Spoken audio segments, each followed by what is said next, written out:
Good evening. It's not your place. Can we please start by saying pledge of allegiance? I pledge allegiance to the flag of the United States of America and to the republic for which it stands, one nation, under God, indivisible, with liberty and justice for all.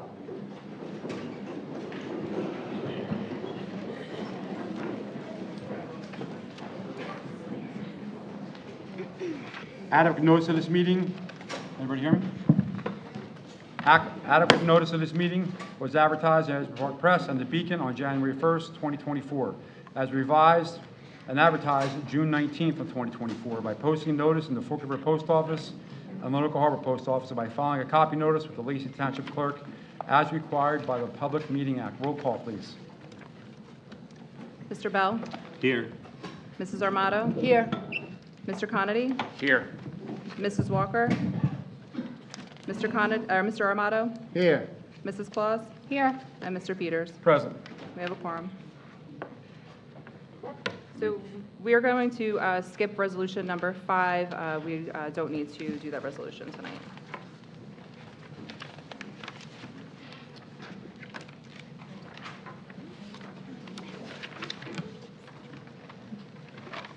Okay, welcome. I'm going to be brief today. I just wanted to point out the few slides about the budget are scrolling behind me. The budget is unchanged from the tentative budget that we presented on June 11th.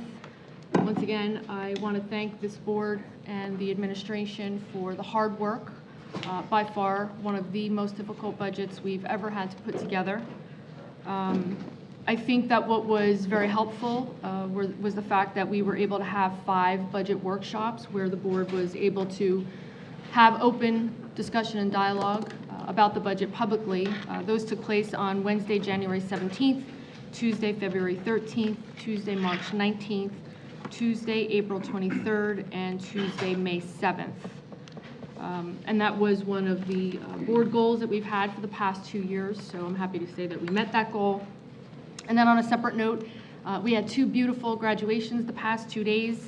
Once again, congratulations to the class of 2024 and to the future class of 2028 who were promoted this past Wednesday. We had great weather, a little warm, but congratulations to all of them and their families. That's it.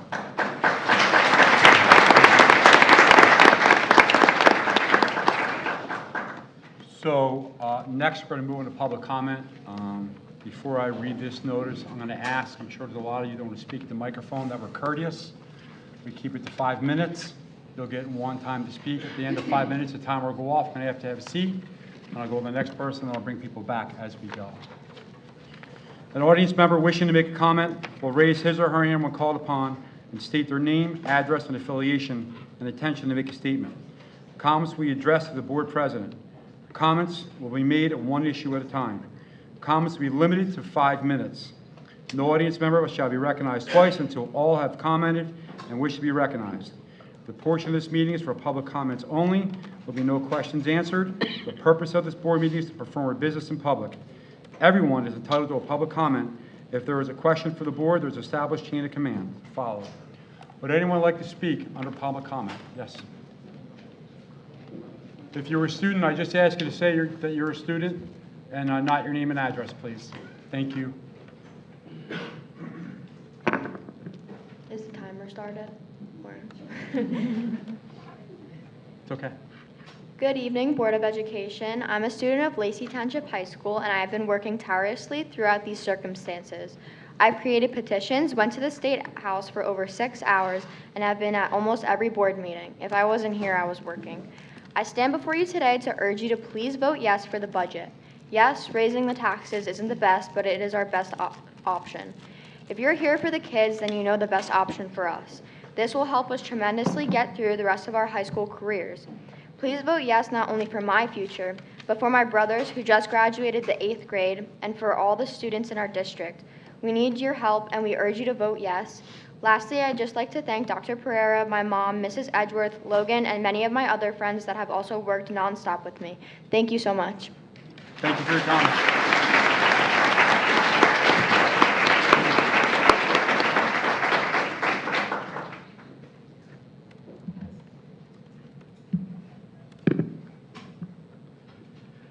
evening. My name is Matthew Homberg. I'm a taxpayer who lives in Forked River on Pine Forest Lane. I'm a Lacey Township Middle School teacher, a proud member of the Lacey Township Education Association, and I am more than a test scorer. My speech tonight, as it was last week, is meant to educate those who oppose the adoption of tonight's pending resolutions through facts and data, the enemy of hyperbole. I am also here to appeal to you, the Board of Education, to do what may not be the popular thing, but in my opinion is the necessary thing. Whatever your reason for sitting at that table, you are it. You are the decision makers. You have an obligation to the students of Lacey Township, as well as your faculty and staff who are directly affected by the decisions you will make tonight. Achievement is defined by Merriam-Webster as the act of achieving something, a result gained by effort, a great or heroic deed, and lastly, the quality and quantity of a student's work, such as using standardized tests to measure achievement. Notice how the last thing mentioned was standardized testing. That is verbatim, not an alteration made by me.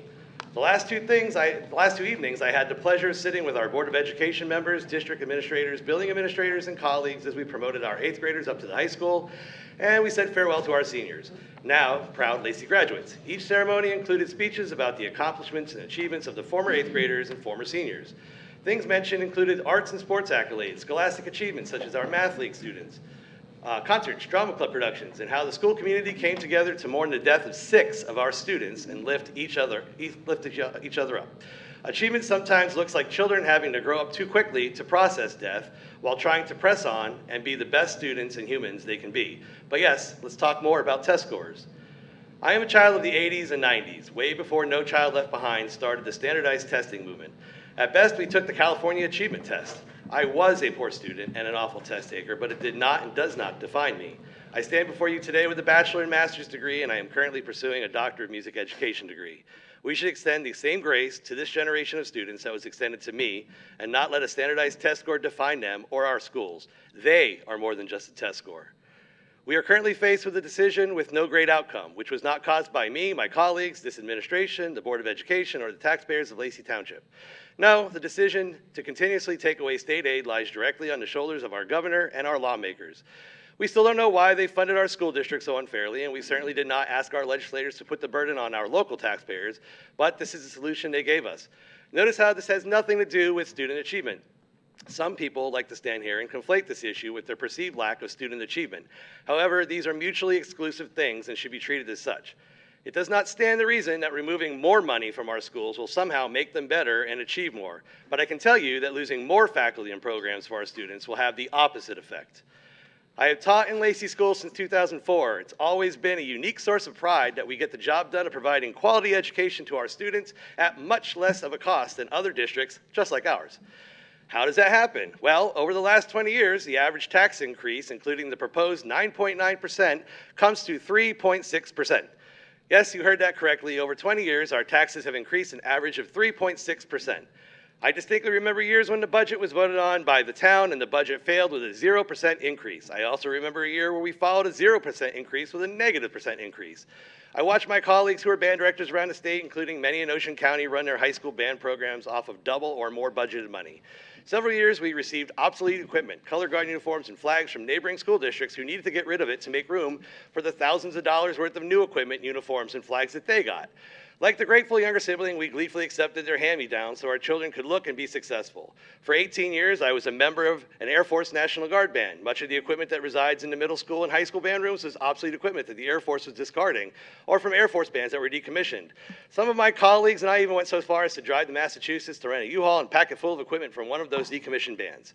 Our elementary teachers never got much of a classroom budget in the good years, but now fall somewhere under $300 per teacher to buy the supplies they need to educate their students. We all have purchased items for our classrooms and relied on our wonderful parent-teacher organizations as well as the parents themselves to help buy basic supplies.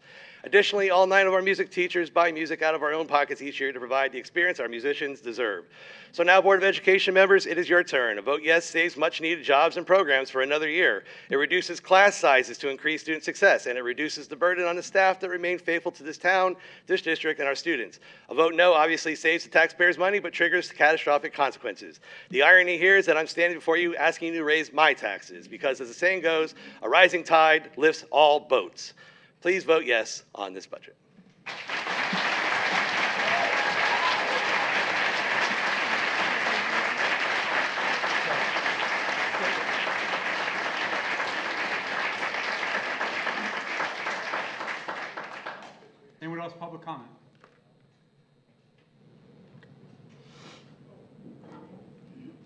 female, I'll grab you next. I've already picked her, I'm sorry.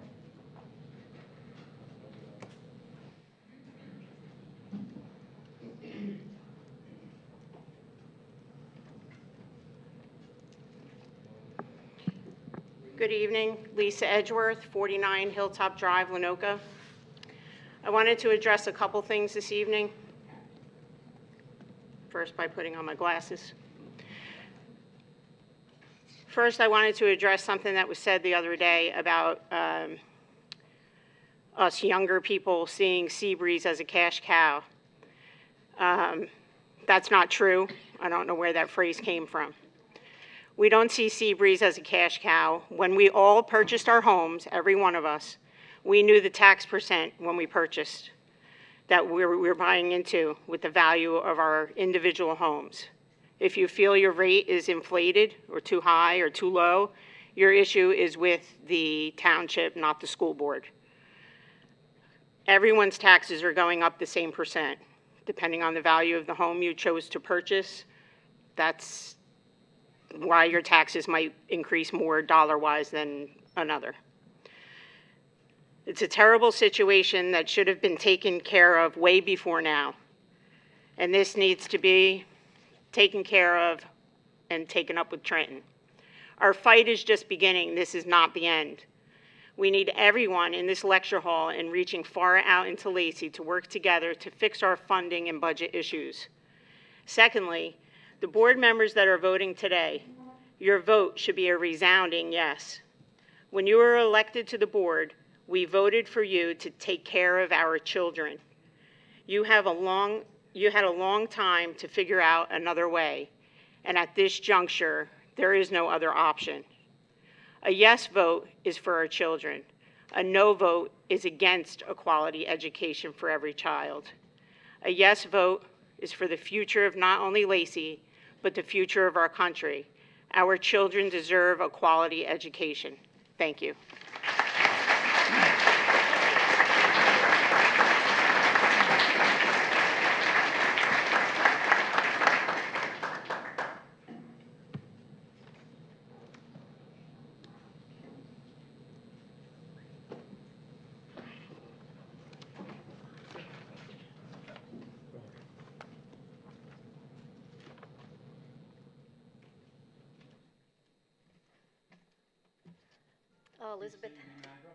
Elizabeth Henwood, Lake Barnegat Drive, Lenoka Harbor.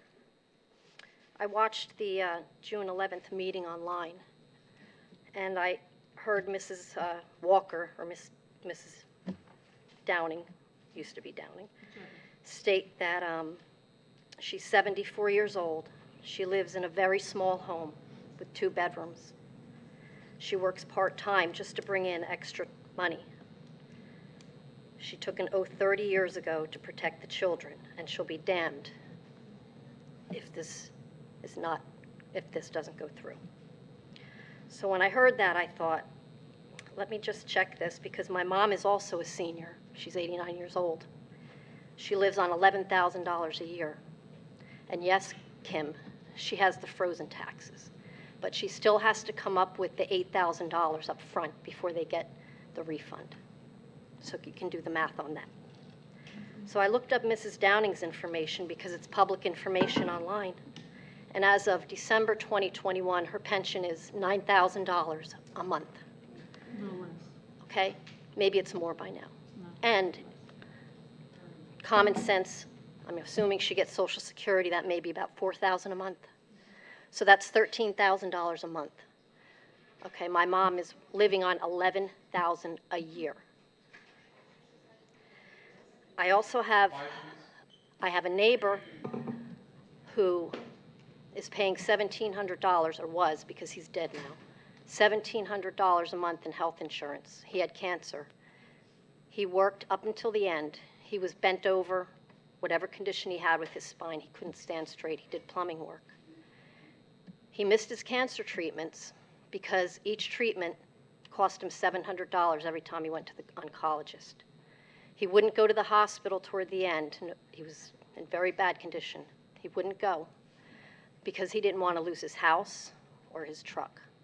His house is vacant. His truck is sitting in front. He's dead. All of the people in this room need to count their blessings. You have excellent benefits, excellent salaries. When you add in all your benefits, your stipends, your days off, your longevity bonuses, and everything else. There's people in this community suffering. A vote no is not against the children. The schools will remain open no matter what. They'll get educated no matter what. At some point, no has to be no. The board has to not approve contracts that are unsustainable. These contracts cannot be paid off forever. You can't allow sick time to accrue with no cap. That ended 25 years ago in private sector, and then get a giant check when you leave the system. That doesn't happen in the private sector. So I'm just saying, count your blessings. You cannot keep taking money from people that don't have it. The kids, they're important, but they're feeling more like a cash cow. Thank you. Thank you for your comment.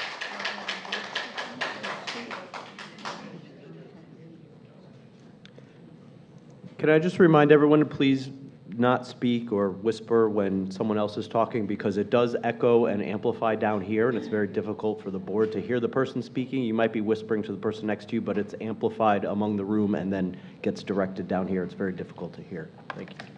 Okay.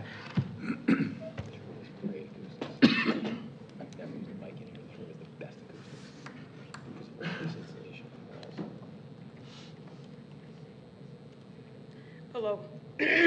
My name is Daniel, and as of yesterday evening, I am a former student of Lacey Township.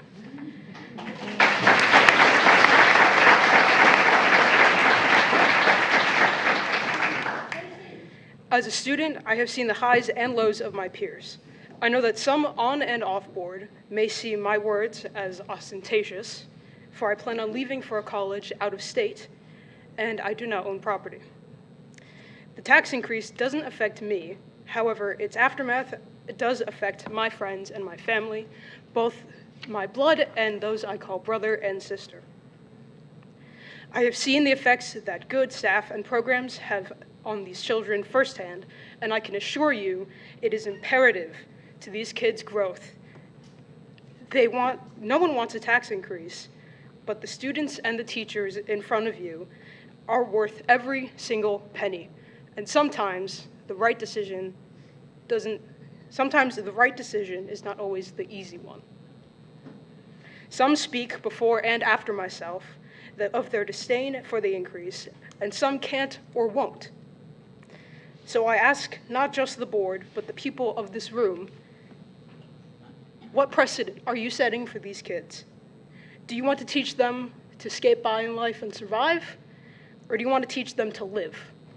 To live with life to its fullest and suck every meaningful ounce out of its bones. I ask the board, I plead with the board, for the sake of these kids and their future, vote yes. Thank you.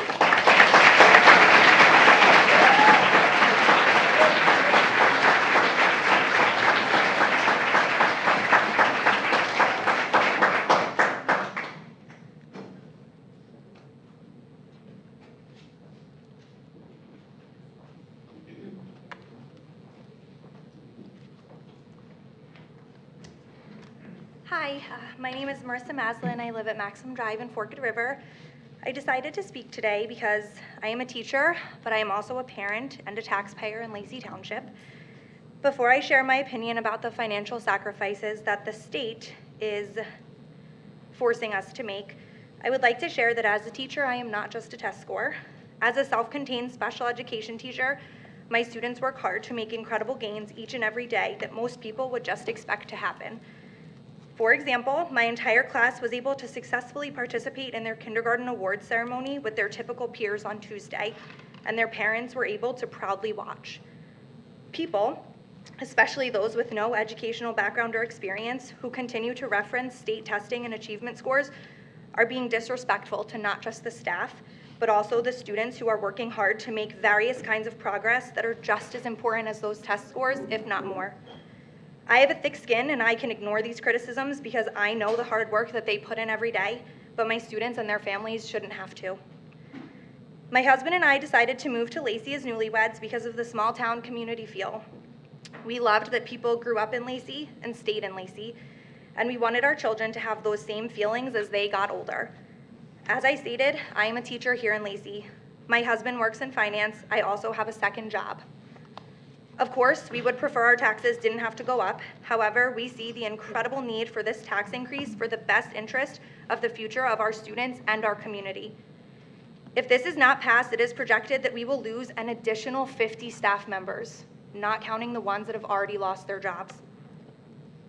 That means over 1,000 students will be displaced, will have to be crammed into other classrooms.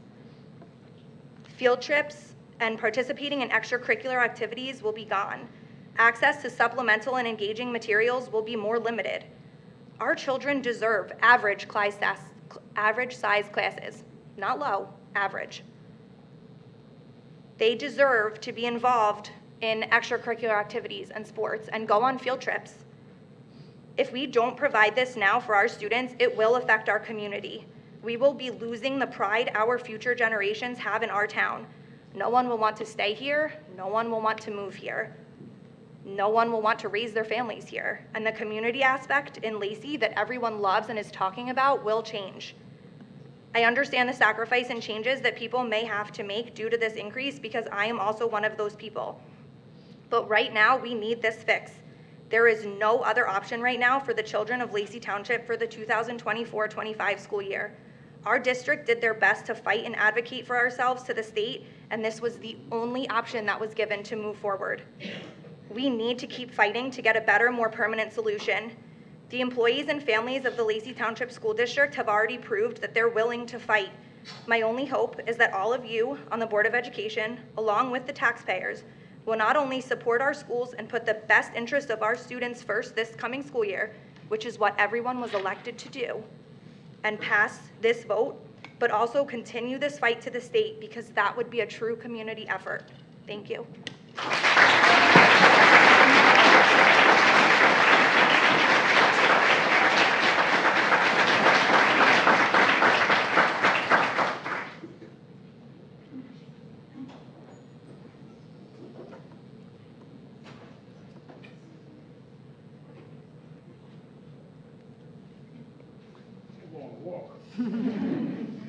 Sir, I'm so sorry. I just picked this lady here. I'll grab you next afterwards, okay? You're gonna make me walk all the way back? No, sir, you can have a seat right behind you. Thank you so much.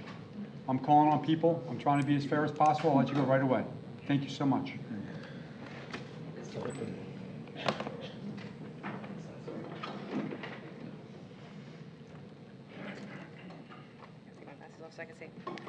Hello, my name is Penny Burr. I live on Briar Road in Lenoka Harbor.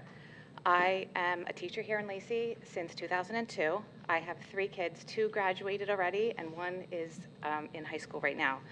And I also am a graduate of Lacey, class of 1990. I know it's hard to believe. And I never wanted to speak at a board meeting, but I had to. Over the last few, people keep saying schools aren't the same. It's not like when we were in school. And what I keep thinking of is that's a good thing because the world's not the same as when we were in school. It's certainly not the same as 1990. And we need our kids to be able to keep up with the changing world. And I did a little research, never thought I would spend my first day of summer vacation researching some things that have really impacted the financial burden or impact of our school budgets. Technology obviously has to be huge. School safety was not a concern that we spent money on in 1990. Emphasis on mental health, and as we've seen, is more and more important these years. Standardized testing, access to learning. I'm a special ed teacher. Many of my students would not have the opportunities for education that they have now. And along with that, opportunities for inclusion. And again, when I was in school, we were memorizing, regurgitating facts, and that's not the emphasis on education any longer. We're teaching our kids questioning, analyzing, and giving a student-centered education, which is more involved than it used to be. And although we can't control many of these issues that I mentioned, we can control how we approach them. We now use research-based, data-driven decisions, that's our favorite word, right, data, to combat these very complex issues. Some of the things that we need and have proven to help to combat these issues are high-quality materials and curriculum. Again, these all cost money. Competitive programs, updated technology, opportunities for our kids to collaborate and communicate, to prepare them to enter the world that is completely different than 1990. One of my favorite sayings is that, how are we preparing our kids for jobs that don't exist yet? By the time these kindergartners graduate, how is the world changing? And over in every single thing I read, they actually called it the silver bullet to achievement is smaller class sizes. And one of the ones that I read in the US News and World Report from the 70s, 80s, 90s, these studies that were done, and it said that this is one of the fewest areas in education where there are large-scale randomized control trials which have proven over and over the impact and benefits of small class sizes. They compared classes of 13 to 17 kids versus 22 to 25. 22 to 25 is the high. That's a high class size, right? So when comparing the kids in smaller class sizes in kindergarten, first, second, and third, students were between 2 to 5 months ahead of their peers in the larger classes by the end of the school year. And what's really interesting is once the experiment ended, students were returned to regular class sizes of 22 to 25. And those students that had that smaller class size in early elementary continued to benefit. By 8th grade, many of those kids were a full year ahead of their peers. So this impact lasts and lasts. Smaller class sizes also led to student outcomes in every way that could be measured, including test scores. So if you want to talk test scores and look at ways how can we boost our test scores, small class sizes is the first. It also got me interested in looking at what the highest ranking schools in New Jersey and the country had in common, and some of the things that what could we do, right? Family support is the first thing that came up on every list. Family support and the value and attitude that families have towards education, which includes the community. And believe me, our kids are listening, so the way we talk about our schools and our teachers impacts their learning.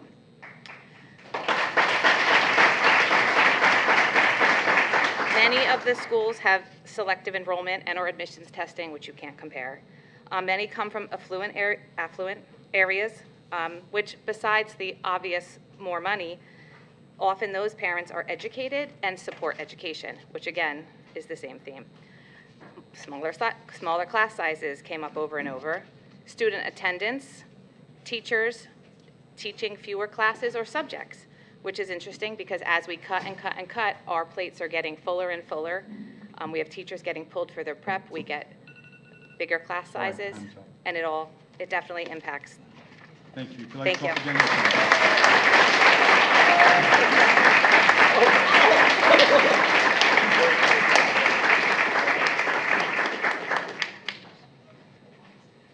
Please state your name and address, sir. Thank you. My name is Aniello Piro. I live at 835 Tiller Drive in Forked River.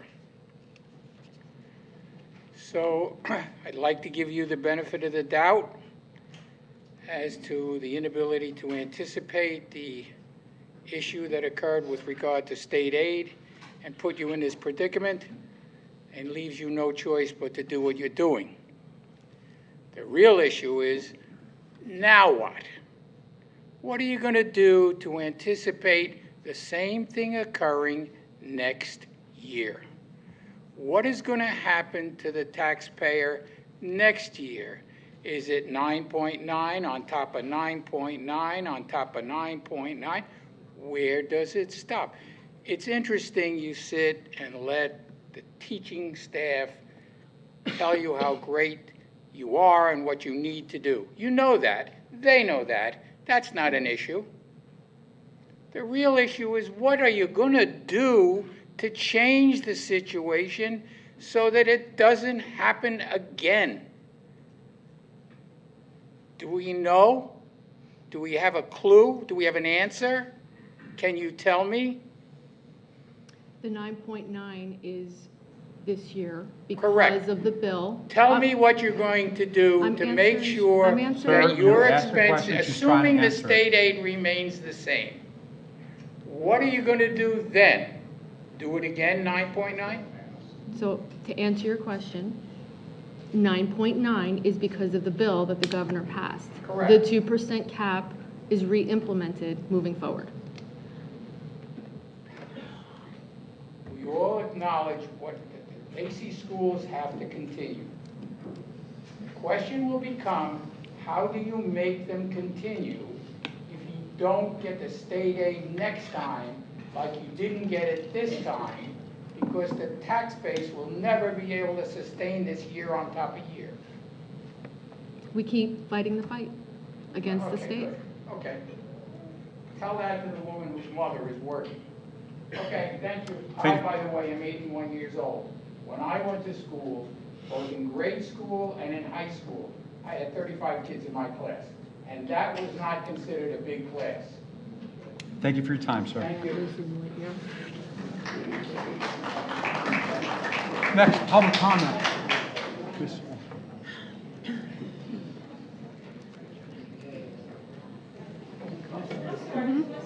Yes.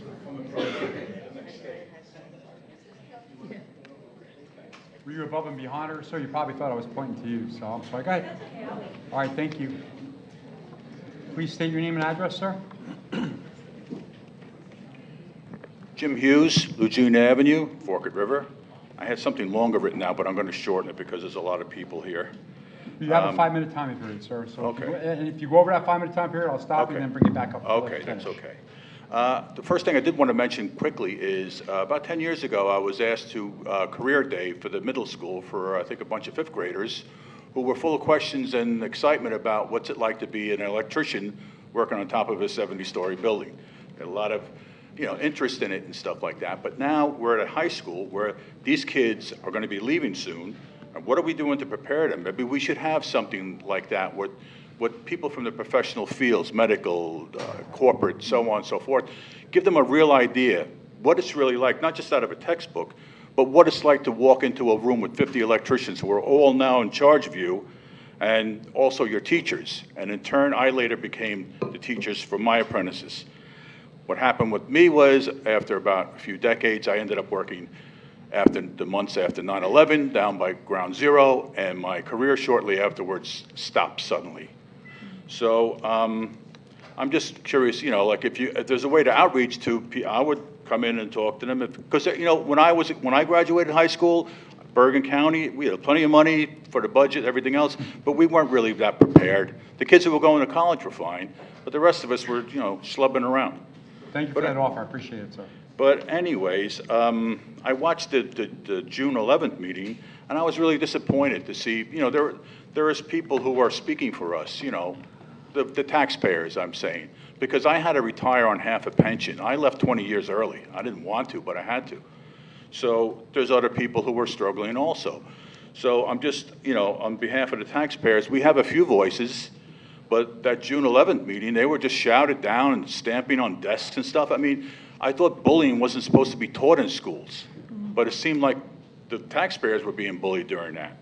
Now, what I wanted to say was, when I went to high school, I had history class too, because one teacher who initiated the desk banging and so on and so forth brought up a history lesson about the Native Americans here years ago, who, by the way, also were wiped out by a government who didn't care about them.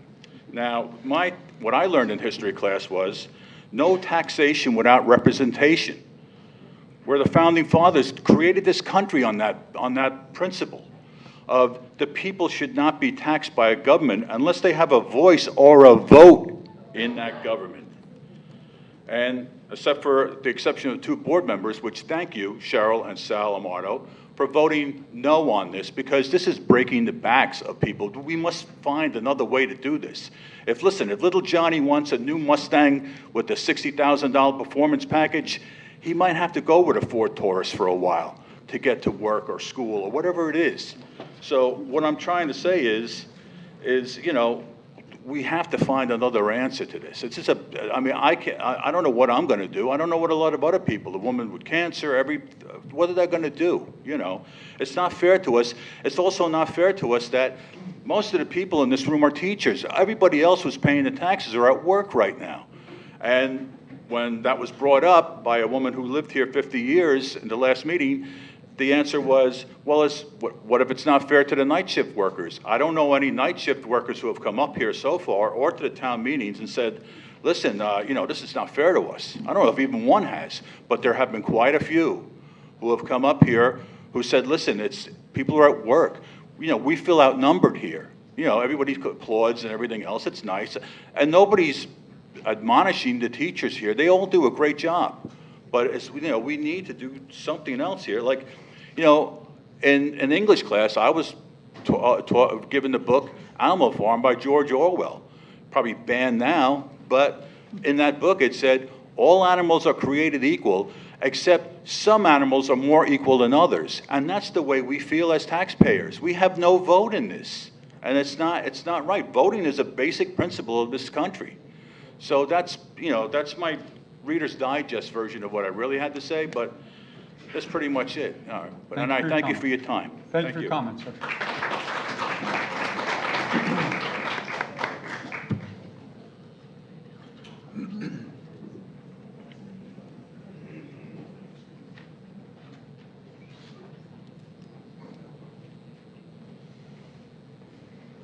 Hi, my name is Carrie Oar, Steuben Ave, Forked River.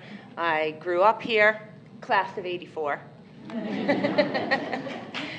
Raised my family here. I'm a teacher and a taxpayer, and I also hate talking here, so bear with me. First of all, we do understand everybody's struggles. We have plenty of our own. Financially, I think almost all of us live paycheck to paycheck with second jobs. There's lots of medical things. I have dependents who are disabled, and a lot of us do that and deal with that every day. And emotionally, every one of us this year have been touched by some sort of tragedy that happened, including our kids. And because maybe we had 30 kids in a classroom, but we were able to get to that. 45 kids, would we have been able to find the kids who really needed our love and attention at that time? I don't know. As for all of the arguments about even what the last gentleman just said about the voting, I remember when we used to vote for school budgets. We can't do that anymore because the state government decided we couldn't do that. That wasn't an us thing. That was the state government saying there's a 2% tax increase every year that you're supposed to get to. And that's it. And that's where we left it. I think we're all playing a role in the situation that we're in. The state, definitely, we don't have any transparency as far as I can tell. We've never gotten any answers. They actually turned off their phones because we were calling them. So we never really got anything from them as the state. The state, I don't think, recognizes our special education population. We have gotten an excellent, which is almost like we did too well. We got an excellent reputation for dealing and helping special ed students get to where they need to be and to achieve what they need to do to be successful. And because of that, we have a lot of people moving into town with those needs. And we love that, but we're still only getting a small percentage of those children acknowledged by the state. And lastly, the funding formula obviously needs to be reexamined and fixed and corrected. Now locally, I believe, and you guys can tell me if I'm wrong, because I tried to do my research, but it was like lickety-split on my day off, and I didn't get very far. But I believe there were 3 times in the past, since the 2% cap, that we didn't hit the 2% cap. And we went under it, below it, and which was great for us as taxpayers.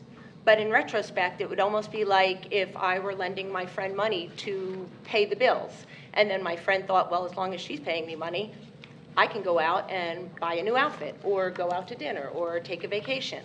And I almost feel like maybe the state is looking at it that way, like we saved our money before, now it's time to pay the piper. I don't agree with it, I don't like it, but 7.9% above what we would have had to pay anyway. At this point, there is no other option, not if we want to keep educating our children. And then I also just wanted to give a little reminder to everyone who is elected here. I know how hard you all work. We appreciate all that you do. We totally respect your decisions, and everyone's entitled to their own opinion. But I just wanted to remind you, as Mr. Homberg mentioned, you guys were elected to the Board of Education, so you're representing the best interests of our students, all of our students, from our highest achieving to those who were gracious enough and determined enough to actually walk across not only the kindergarten graduation, but I think we had a handful who made it through our middle school graduation. And then, of course, there's always those at the high school grad. Just walking across that stage is like something they thought they would never achieve. Their parents thought they would never achieve. And that really gets us. Okay. Anyway, all right. So please keep in mind that you guys were elected for our kids. And then the other things that I wanted to mention, because a lot of people compare us to a business. We're not a for-profit business. There is no money to be made off of us. Our profit is the future of our children and the children and their successes, however big or small they may be. So if you really thought about, and I know at the last budget meeting they showed, how much money we have lost over the years and how much we are still doing and raising these kids up and getting a future, we would look like we were these amazing. Sorry. That's all right. You can come back up in front.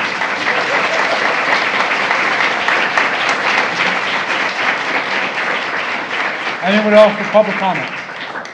Yes, Mrs. Sendas.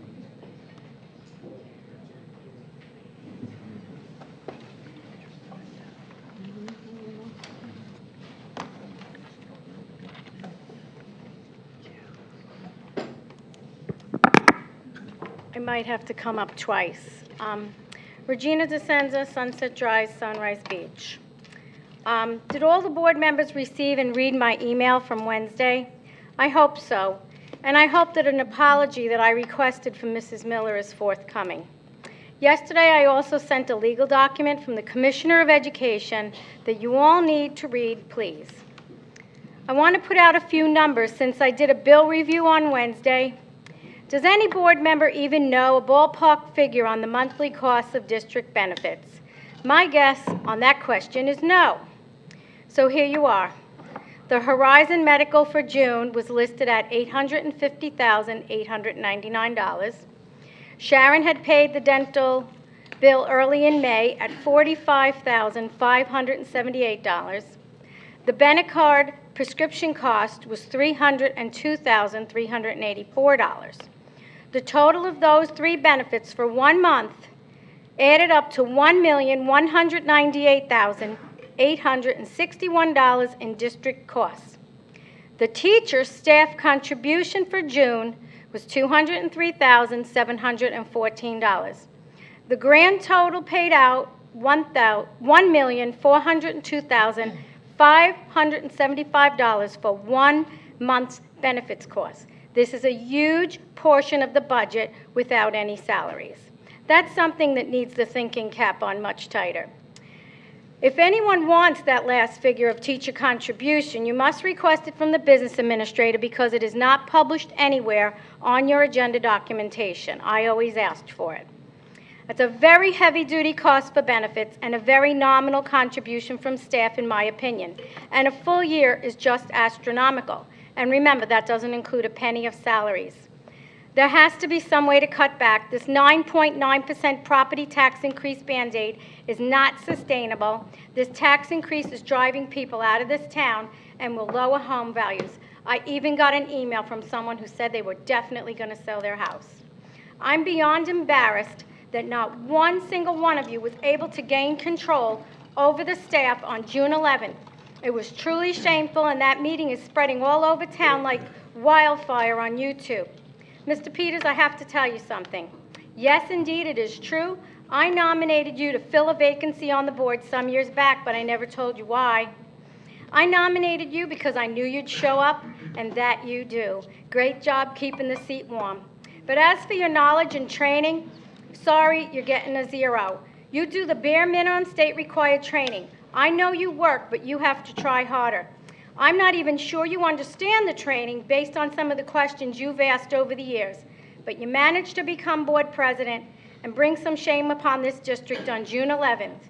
That meeting on YouTube has over 600 views, an all-time high. All decorum was lost at that meeting. The lack of respect for the public came shining through. I don't give a hoot if you don't like what Mr. Bidnick says. Most of what he says is the cold, hard truth that no one wants to hear, but at least he has the guts and backbone to say it. Not like this spineless group in front of me, Cheryl and Sal excluded. Vanessa, I am just so shocked at your move and retirement. Just absolutely shocked. Please understand your roles as board members and leave out the politics. You are elected to represent 28,000 residents of this town, not just your staff, not just students. In case anyone doesn't know, Mr. Peters, Mrs. Claus, Mrs. Walker, and Mr. Conity are joined at the political hip, and they control your school district. Mr. Bell and Mr. and Mrs. Armato are not connected to the powers that be. I'll end this now, and I will wait for my second turn. Thank you. Thank you for your comment. Yes.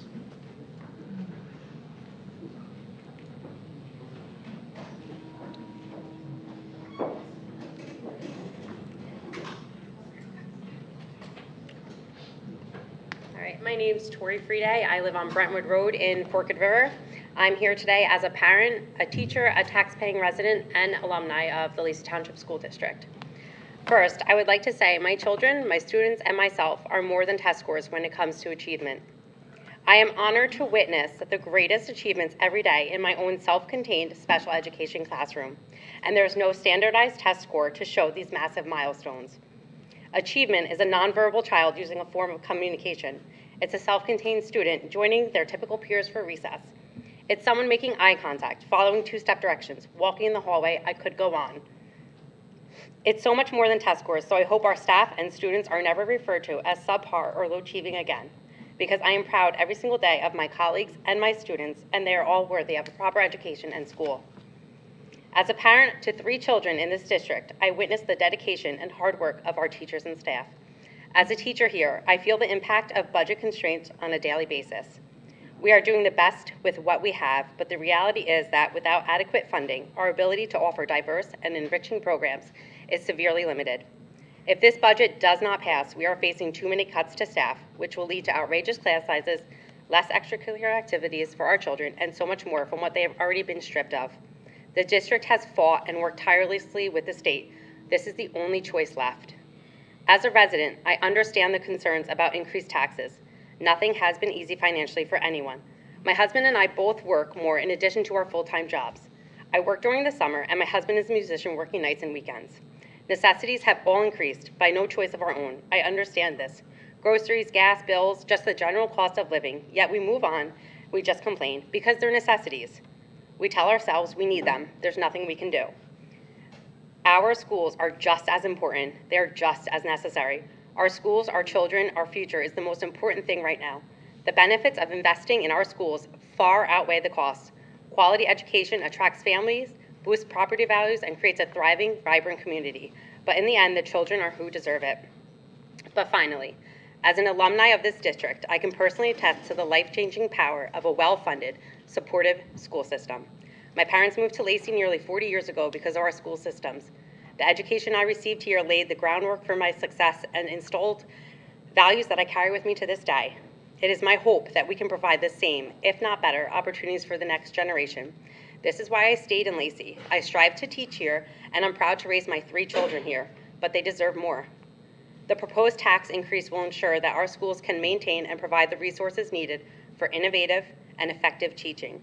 It will allow us to keep our facilities safe and conducive to learning.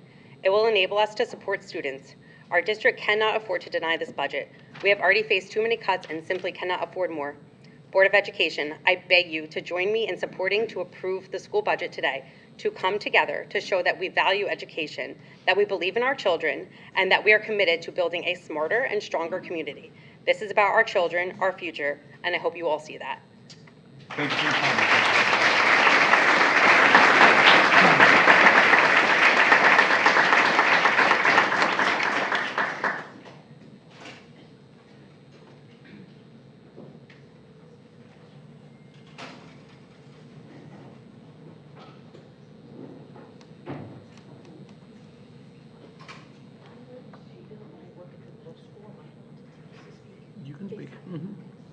your name and address, ma'am. That's all you need to do. You'll be okay. Thank you. Hi, my name is Dawn Benta. I'm a middle school teacher. I've worked in the district for about 11 or 12 years. And you haven't seen me before because I don't often come to board meetings. I was always told that the crazy people come to the board meetings. I've been educating people for 27 years.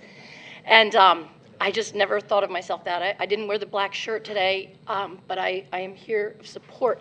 I'm first standing up to talk to you to thank you for our benefits. I am alive right now because of our benefits. I was voted Teacher of the Year last year for the middle school, and I wasn't able to come to be honored and celebrated because I was fighting stage 3 cancer. And I came back. My last chemo treatment was on December 13th, and I came back January 2nd because I value this school system so much, and I love these students so much. I was not, again, supposed to come last month. I was student of teacher of the, I didn't even know what I was. I had a video about me. I was Lacey Employee of the Month for the district, one of 2. And again, I'm not one to be celebrated, but I feel like we do need to remember that our students are important. That's why we're all here. And you're here as board members because you are representing the community and you are representing our students. And we as teachers are here because we love our students. We're not here, this is not a classroom negotiation, this is not a contract negotiation. We are here because we care about our kids. And the teachers that you have seen speaking are not ones that are on the line worrying about their jobs. I'm not one that's on the line worrying about my job. I'm here because I am so dedicated to the students in this district. I have heard a lot of mention about they said that the classroom achievement, that the PARC score, or the NJSLA score was coming into play. That's a snapshot. That is a single snapshot of a student's educational achievement. It takes 3 years of excellent teaching in order to make up for 1 year of not even bad teaching, but if a parent gets divorced, if a death in the family, which we've had 6 deaths, I believe, in our district this year. We have, if a parent gets divorced. There are so many things that affect student achievement on a NJSLA score, but there are so many other ways that you can look at student achievement. None of us want to harm our grandparents. We love our grandparents. None of us want our taxes to go up. None of us want that. But the government put us in a very bad place. This is not your fault. This is not any of the teachers' faults. This is not any of the community members' faults. But we're all fighting for our students, and that's what I hope resonates with all of you today, is that class size does matter, and that having extracurricular activities do matter for both their social and their emotional learning, as well as their educational learning. And I think that's all I have to say. All right, thank you.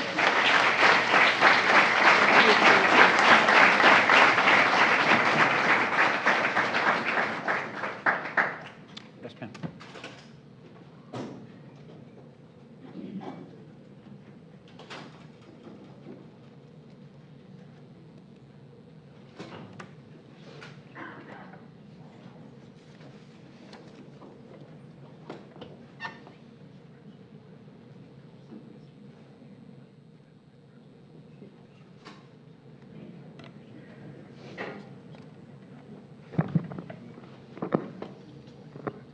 Good afternoon.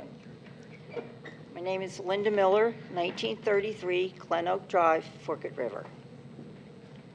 Our country is in peril. It has been stated, in order to keep our freedom, we the people need to pay attention to what is happening in our own community. So here I stand again. As I stated at a previous meeting, our community is only as good as its school system. Our school system continues to decline. As I see it, this 9.9% tax increase will not fix the school system.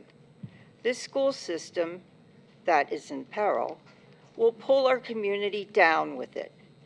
Every taxpayer is responsible for paying the majority of all the best benefits of each and every employee of the Lacey Township School District: salary, pensions, and health insurance. The NJEA supports and contributes money for the election of our state governor. The employees of this school district are encouraged by their union representative to vote Democratic. So stop blaming Governor Murphy.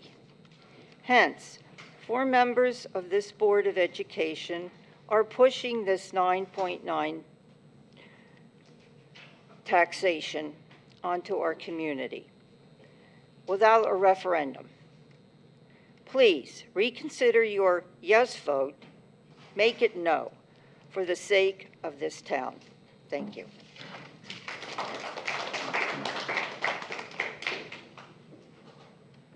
Any other public comments?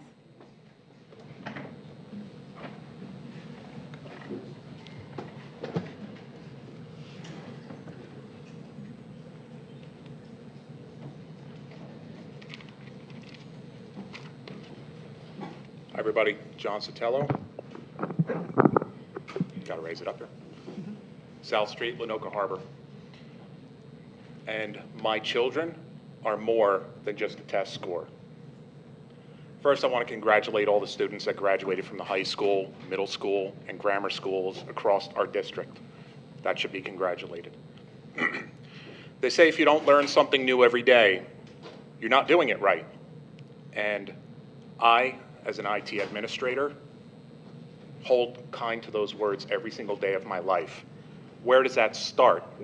That starts in every single hallway and every single room in this school district. Over the last couple months, we've advocated, spoken publicly, we've had grassroots discussions, and we went to Trenton with 2 students, myself, Mike Ryan of the LTEA, and Dr. Pereira. We sat there and we fought to try and get money back for this district. What did we get back? We got $1.4 million back from the state. As you can see by the presentation that's going on up here, the state has pulled $14 million from our budget, $14 million from our budget since 2018, okay? How do you expect that money to be recovered?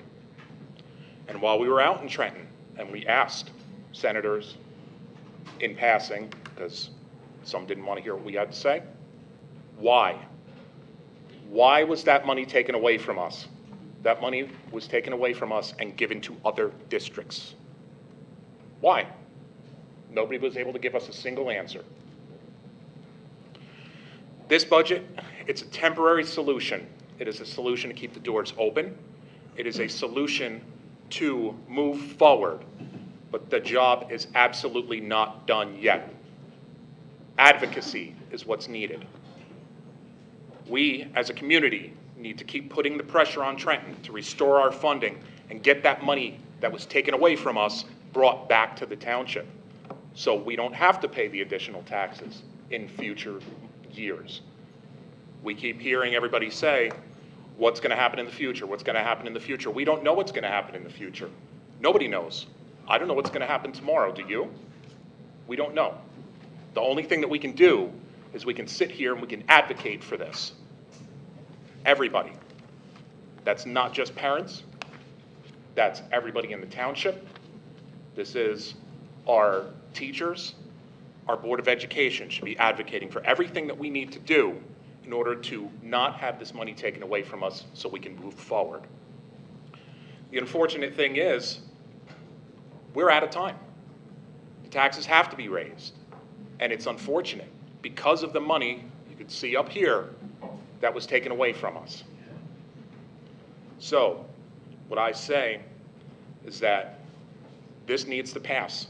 We need to continue to forward momentum to build this back, build our money back so we can have that Lacey pride to continue moving forward.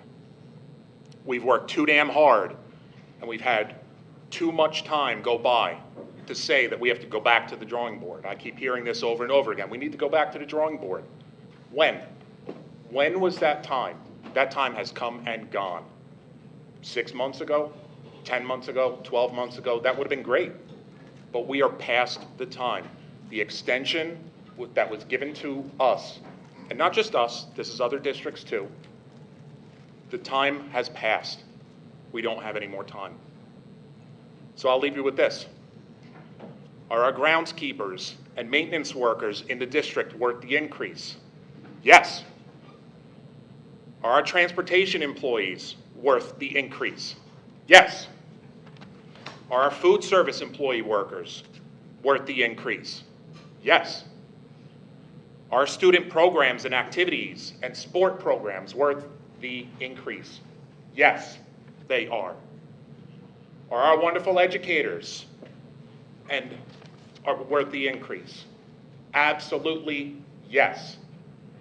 But most importantly, the reason that we're all here and the reason why we are at a Board of Education meeting, Board of Education, not a township meeting, Board of Education meeting, are our children in Lacey Township worth the tax increase? Absolutely yes. So ladies and gentlemen, the Lacey Township Board of Education, you know what you need to do. You need to do the right thing. You need to vote how you have already committed to this budget. Yes.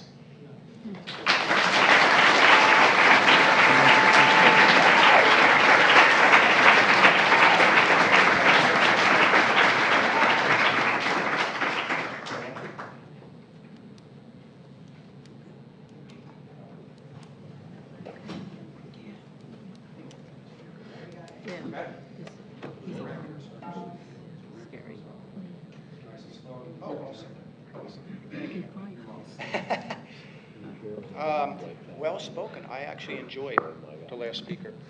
He's got a real good point. My name's Carl. I've lived in this town since 1972 when there was only 3,000 people here. Came from Middletown. My parents were service people, and I looked to go into service one day and then found out I had an eye impairment, so I couldn't go. But I went to Lacey here. I went to Lenoka Harbor. Mr. Elliott, Mr. Principal. Mrs. Hogan, special ed, big help on me. Mr. Haynes, big help on me. So I got a big association and appreciation. Oh, please ignore my shirt. I'm really purple. I judge people on their merits, and I make judgment calls according to that, not because they belong to one party or the other.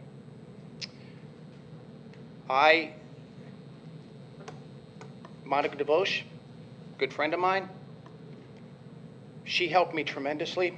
After I graduated college, left in the working field, she, Ainsback, I think was the teacher's name, was doing a PhD study on those with dyslexia and how did they fend in life. So she interviewed me and she did a bunch of tests and she says, my God, she says, not only are you brilliant, you're better than me. I'm not trying to tout myself, please excuse that.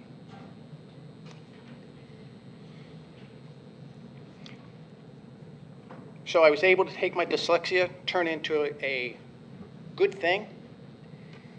I was also I graduated 84 from Lacey here. My children also graduated from here. I had children who were both homeschooled and went to school because I was very interested in their betterment. I did not judge them or judge the teachers because, they weren't doing an effective job with a particular student because everyone has a different way of teaching. I get that. I'll get to my point in a moment. I apologize. I don't mean to run over. But I think if you understand my frame of mind, you'll understand better what I'm going to say. So I was in cross country. I was running 13 miles a day, sometimes 6 to 7 days a week. And with Mr. Morgan, again, sorry many of you know or knew of him. They all helped me. They all helped me to realize that I had a lot of potential. It's just I had a different way of thinking. I just had to coerce it and change it into something that was profitable. And I don't mean necessarily monetarily. And so I got that opportunity and chance. So I'm very grateful to the school system, very grateful to teachers. The teachers you're good teachers. You are. I know that. I know you are. But there are things, because I'm dyslexic, I see certain patterns. And these patterns are getting on my nerves. I worked with DOD, DOE, DOT till 2016 when my eyes went horribly bad on me. Up then I had a promising career. I went from software engineering. I actually took computer classes up here. I forget the teacher's name. I know he was a football coach at that time. And so I became a software engineer. I learned the trade. Then little by little, I worked my way towards management. And I was, no joke, a manager who understood geeks. Because I am one too. So I successfully navigated my career. I worked very hard. I worked on secret projects. It's okay, I tell you that. Technically, I can't tell you which ones. I worked with Groom Lake for a while. I worked with various Marines, Army. The only one I didn't work with was the Coast Guards. I was moving my way up, and then tragedy hit. I lost over probably 50% of my salary in 2016. I'm not a lazy person. I do work the best I can with my eyes, part-time, which is not enough. I try. My wife takes care of me. 2 years ago, I wanted to give up. She stood by me, and she brought me back to health. Pretty much conquered all my ailments. I'm still working on my kidneys. Mr. Not Carl, worried. I am so sorry, sir. We have a 5-minute timer. Apologize. No, don't apologize. If you could do me a great favor, there's a seat directly behind Mr. Holmberg's going to assist you. Okay. You can come back up again I and will finish. hone right into it. Thank you so much. Here's something I've learned by working with the government. Sir? What? We have a 5-minute time limit. You're at your 5 minutes. If you could just have a seat, I'll bring it back up and you can finish. Oh, yeah. I'm sorry. There's a seat right there. That gentleman's going to help you get to it. I'm sorry, yeah. I apologize. you. I didn't notice 5. That's okay. I tend to Go get a right, little- go that way. Might be easier, sir. Right behind you. I tend to get a little.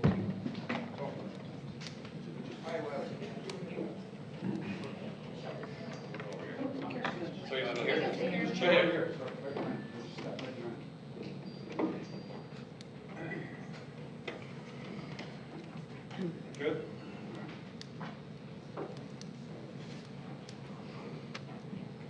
Anyone else, public comment? You're up already, correct? Go ahead, sir.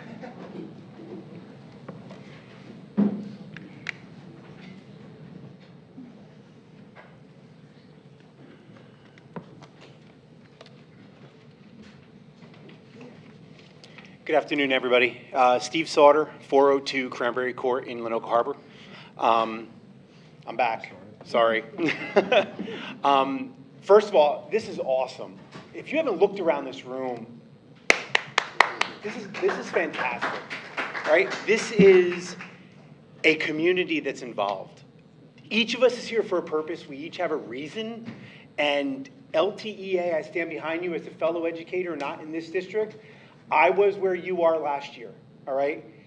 Be strong, hang in there, okay? My wife and I totally support you for what's going on and what each of you is going through. But my purpose being here, like I stated at the last special meeting, is for the courtesy busing. If many of you, and I know because I've received a couple comments on social media, many people don't understand what's happening with courtesy busing. I took the time to go on this morning. My high school graduated last night, so I slept a little late this morning. And I was able to look at the last board meeting, and I was able to find the revised courtesy busing walk zones that are set up for the township. And I know this is small, but you can go on and look on the board meeting, the board minutes from this past Monday, I think it was, okay? And this is the revised walk zone for Lacey Township. All right, that means if you live on the dead end of Oxford Drive, or if you live on the corner of Forked River, Route 9 and Lacey Road, all right, or if you live way out behind the DPW, that whole area north is all walking. There's no courtesy busing provided. Those students are expected to walk to school. Sir? Yes. Would you address us this? Oh. Thank you so much. Appreciate it. Those students, because you know this, you know it. I'll hold it up for you. Yeah, you can put it up there if you want. It's up to you. But like, this is my purpose. This is my wife's purpose. This is what we're here for, because I leave for work at 5:30 in the morning. She's an emergency room nurse. She's gone by 5:45. My daughter is now going to be in the middle school, and my son is now moving into the high school. So both of them are going to be on their own to get out the door, to get to school, and also find a way home in the winter months when it's already getting dark at 3:30, 4 o'clock, 4:15. All right? And my wife and I have a very, very big concern about my 11-year-old daughter walking on the streets by herself, riding on the streets by herself with her bike. All right? I don't mean to scare anybody, but all it takes is one white van to pull up alongside of her, and I will never see her again. All right? This is not a big issue. I read in the last minutes that it was $260,000 that was eliminated because of courtesy busing. $260,000. There has got to be hundreds of children that live in this area that are going to be responsible for walking. And I know people say, oh, coordinate, get together with friends, and we talked about that. But what if my daughter's ride to school is sick that day and her parents aren't going? Am I expecting her friends' parents to come pick up my daughter and take her to school? No. And if anybody has had the pleasure of waiting in the line of cars at the middle school, all right? All right, it's now progressed out onto Lacey Road, all right? And for the life of me, I don't understand why we don't have a police officer there, all right, controlling that intersection, all right? But it is ridiculous. My son, which is another issue I'm following up with, my son has 5 tardies to school this past year. Every single one of them was because he was waiting in line in a car to get to school, all right? There's no reason why we don't have busing for every student in this town. I understand the state says we don't have to. I understand there's a 2.5-mile radius, whatever it is, all right? And I get that. But we have an awesome transportation department in this district. Fantastic. My daughter gets on the bus every morning and says, hi, Miss Michelle, and she loves being on the bus. And I said, why do you like being on the bus so much? And she goes, because I know when I get on the bus that Miss Michelle is taking me to school. And she's safe, and she feels happy on that bus. Now, here's the thing. We're talking a very small amount of money, okay? Very small amount of money. Logistically, this can happen. The transportation department has been doing this for years. Courtesy busing has been offered for years. So your time is up. Okay, get me a number. That's what I'm looking for. Are you going to come back up? Sure. And your name again, I'm sorry? Steve Sauter. Trying to go in order. Thank you, Mr. Sauter. Thank you. And please.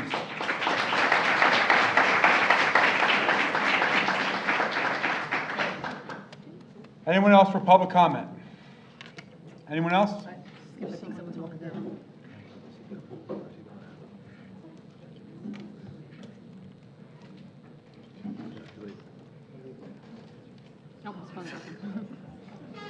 Go ahead, man.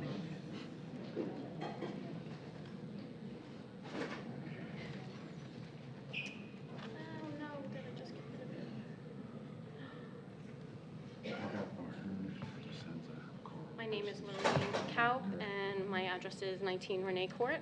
I am a parent of a student in Lacey Township. As Mrs. Edgeworth stated, the higher the value, the higher the taxes. Ma'am, could you just take one step forward to the microphone? We're having a problem hearing you. Thank you so much. Thank you. You're welcome. As Mrs. Edgeworth stated, the higher the value, the higher the taxes. This is everywhere, not just in Lacey. Another man said that maybe Johnny should settle for the Ford and not the fancy car. I'm not trying to pick on the Seabreeze community. I'm just going to use it as an example. But how many decided to go with the larger model? How many decided that they needed the loft so their grandchildren had more space when they visit? The average size of a classroom is 800 square feet.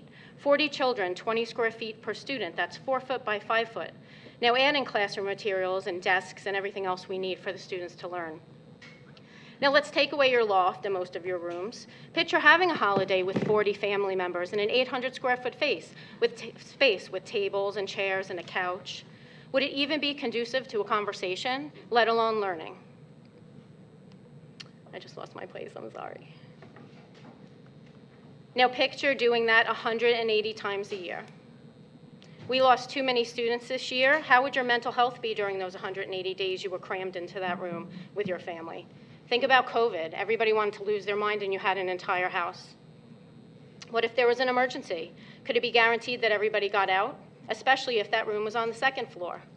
Here's a fact, and I've brought it up on Facebook, and I know everybody says we deserve to have our coffee, but the average spend on coffee is $2,327 a year, and you can make coffee at home.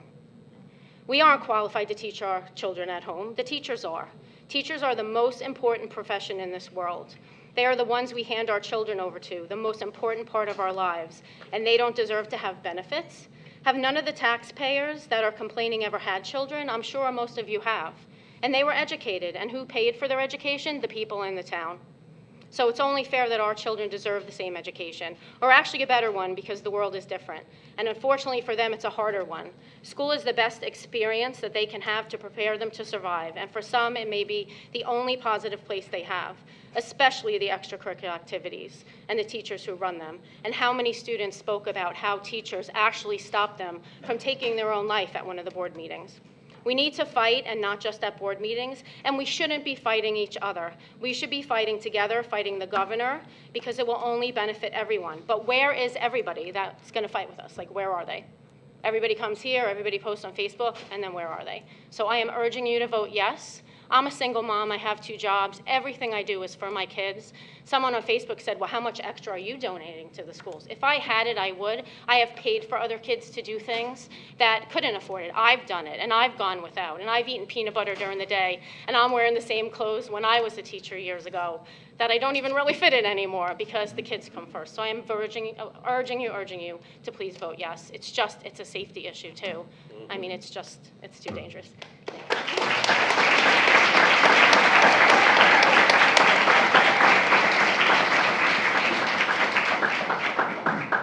Anyone else, public comment?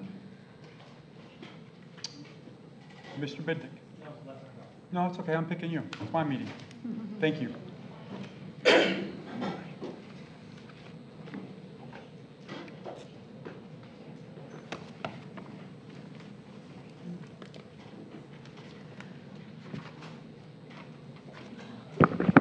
Richard Bidnick, Forked River. Good evening or afternoon, everybody. A couple questions people brought from the audience. Some of the teachers, they don't even realize this.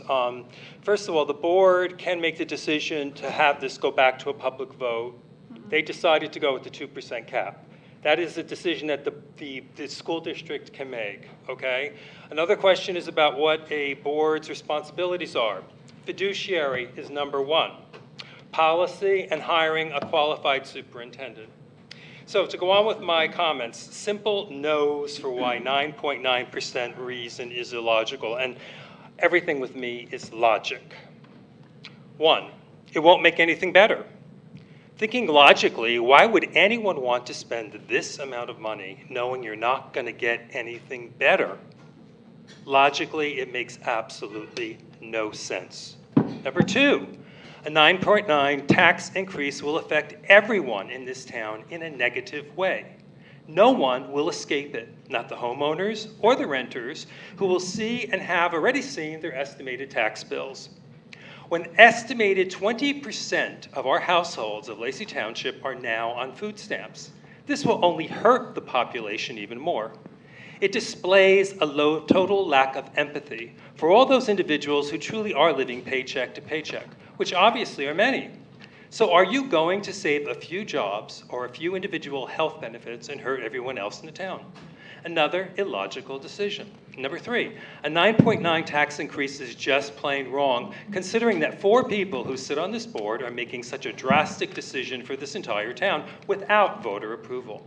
Sometimes just because you could do something doesn't mean you should, and this is one of those occasions. To me, if you're voting for this budget, you are an enemy of the taxpayer. Ms. Claus, at the last meeting, you spoke and talked about the Finance Committee meetings, that you spent about an hour in the last one to discuss the budget. It's abundantly clear that not much time has really been taken to look at the bigger picture and whatever full alternatives could be achieved. It might be easy for you, Ms. Claus, to say we have to do this 9.9 increase because you are fortunate enough to have the ability to pay it. May I suggest to you, Ms. Claus, and to all of you in this town who are so willing to spend other people's money, that you pay for the rest of us who either can't or don't want to.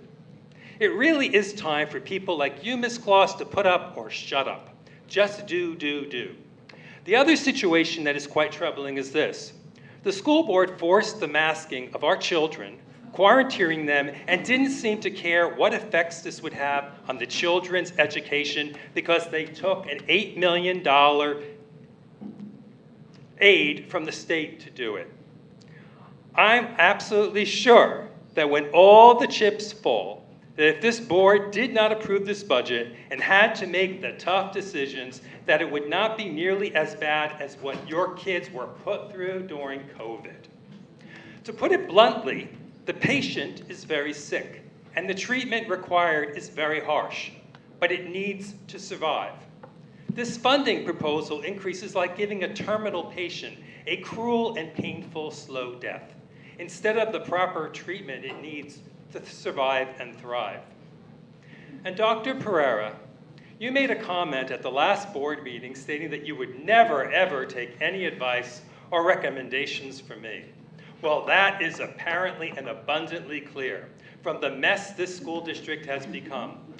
But hey, can you honestly look yourself in the mirror and say that you're leaving this school district better off than when you started as superintendent? I think we all know that answer, and it's a big, fat no. Thank you very much. Thank you for your comments. You have to wait till everybody goes, and then you can go again, okay? Thank you. Anyone else that has not spoken yet under public comment, go ahead.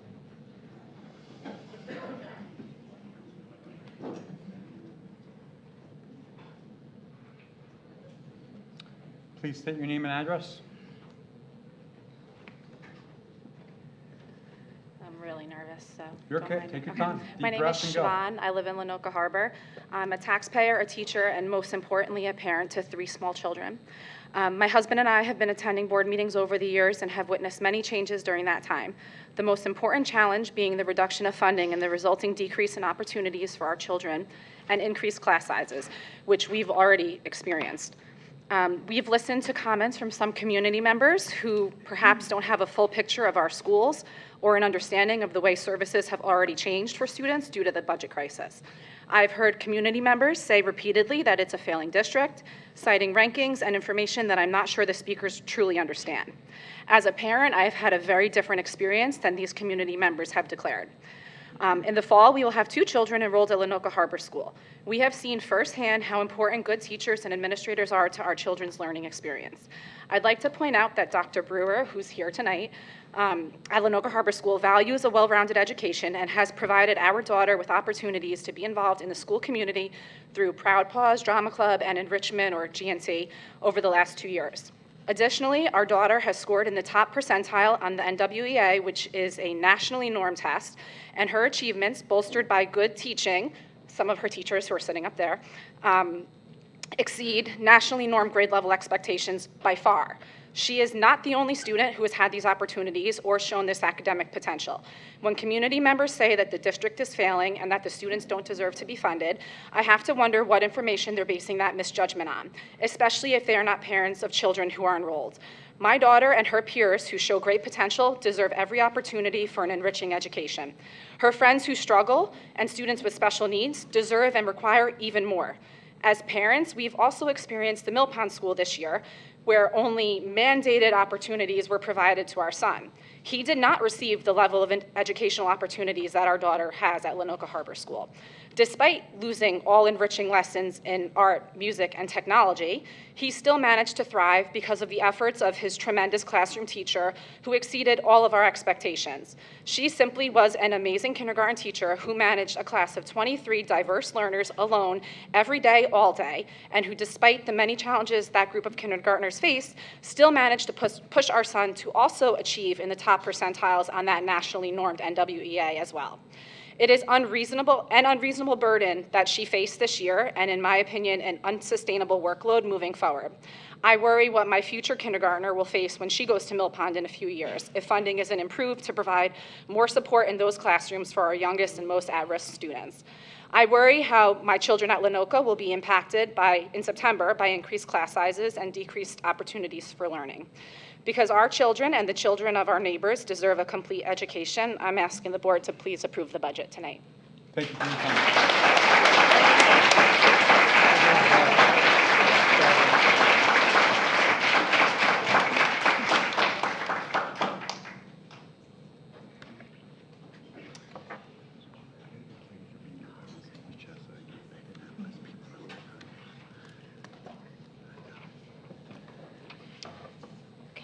So I was really nervous today.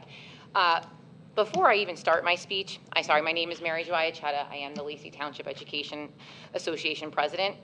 But before I do my speech, I just want to say, and I did this in my first go around, I wasn't expecting to do it tonight, but can I just have the employees that live in town stand up that's here tonight that pay taxes?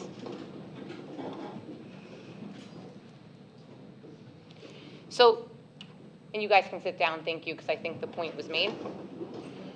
So I just want to talk, before I get into my speech, about misinformation, which I think a lot has always been misinformed, and there's a couple of speakers that come out here, and then they say things to their friends, that you're spreading misinformation that is not getting across what everyone is trying to say. It's not just a few jobs that you're going to lose, it's 50. So let's get the number right. It's not a few is 3.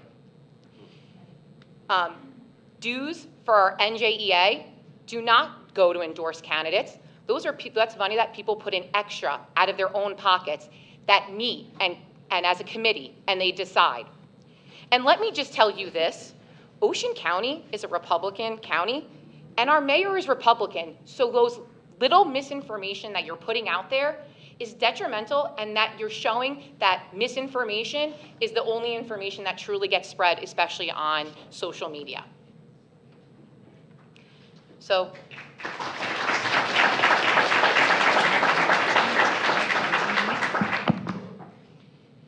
good afternoon.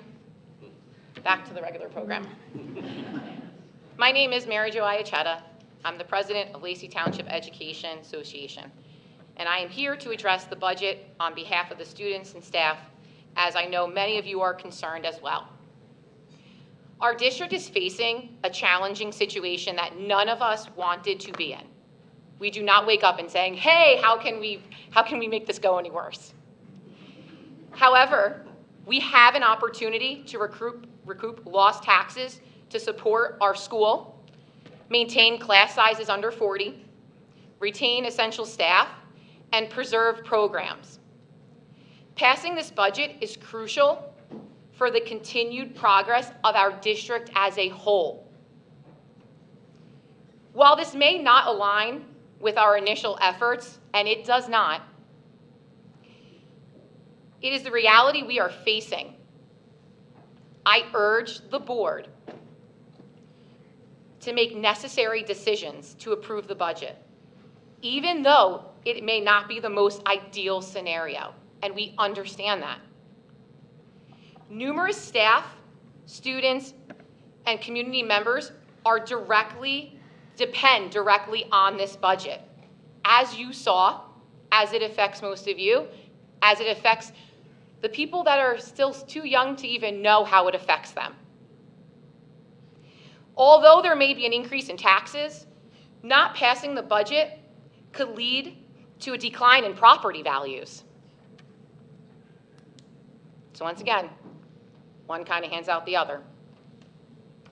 Due to the state of our schools, it is important to highlight that our current budget figures have remained stagnant since 2018, despite a constant loss of state aid over the past 7 years, amounting to about $14.2 million. So let me just say that. Stagnant means it did not go above. We've had the same money that we've been using and since 2018. Now, those of you, I'm saying everyone's cost of living has gone up. We understand. But our board, in the past 7 years, have kept the budget the same. How many, if you look at your own homes, you have been able to keep your budget the same in the past since 2018? There have been a loss of 130 staff members, medical benefit reforms, and freezes. There have been sacrifices as a staff to support this district. Yet, we are still in this challenging position.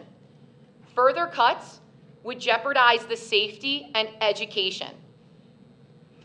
And I'm going to say that again because this is a topic that we're forgetting about because it's not in front of us. Safety and education.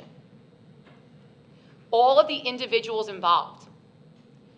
The only way to move towards, I'll come back. Thank you.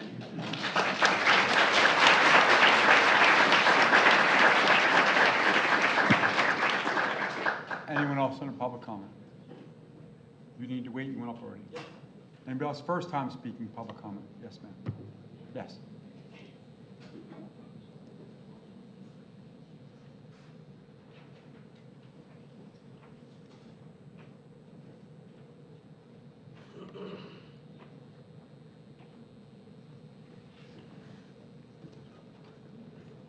Hi, Beth Crisafoli, Ocala Lane.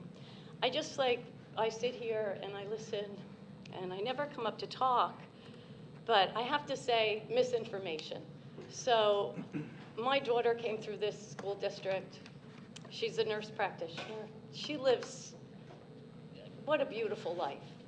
And you have to say thank you. You have to say thank you to the community, to the teachers, to the school, to the board. Like, my son came through, he's 24 years old. He's a air traffic controller. He's working in cyber security. Like, he's amazing. He came through this school district. I mean, you're saying everything like they're not learning, they're declining.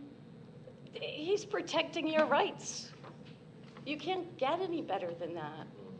I mean, I'm just so proud. I'm proud to be a teacher here.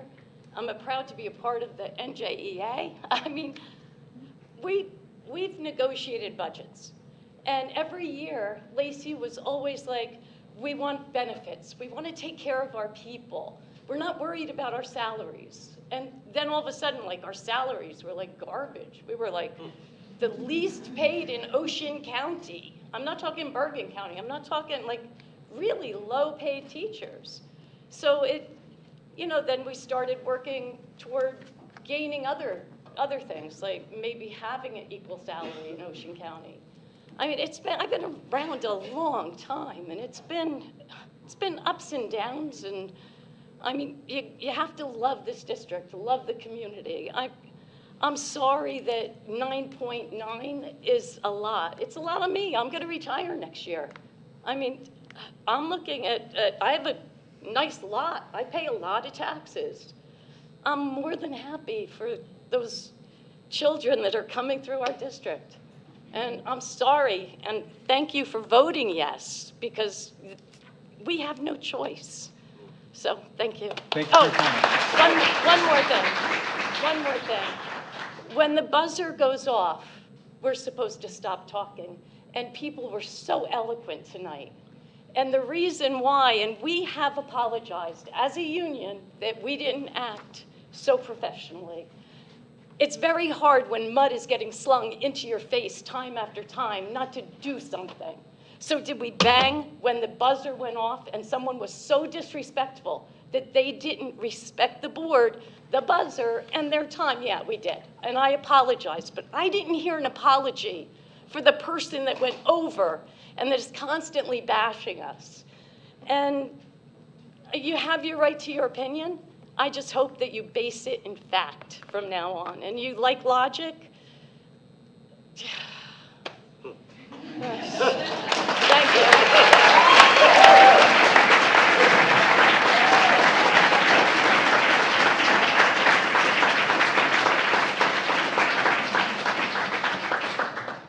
Following up on that, I would just like to remind everyone that public comment is a chance to address the board, not to speak to the room, and I'm not singling you out because it's become a pattern, and there actually is a reason for it. It's time for the board to hear comments from the public, and speaking to the room tends to invite, and it hasn't tonight, so I'm not judging anything tonight, but it tends to invite a back and forth among the room, and that's really not the purpose of public comment. So I just wanted to put that reminder out there. Thank you. Anyone else public comment? Yes, ma'am. Just come down, have a seat.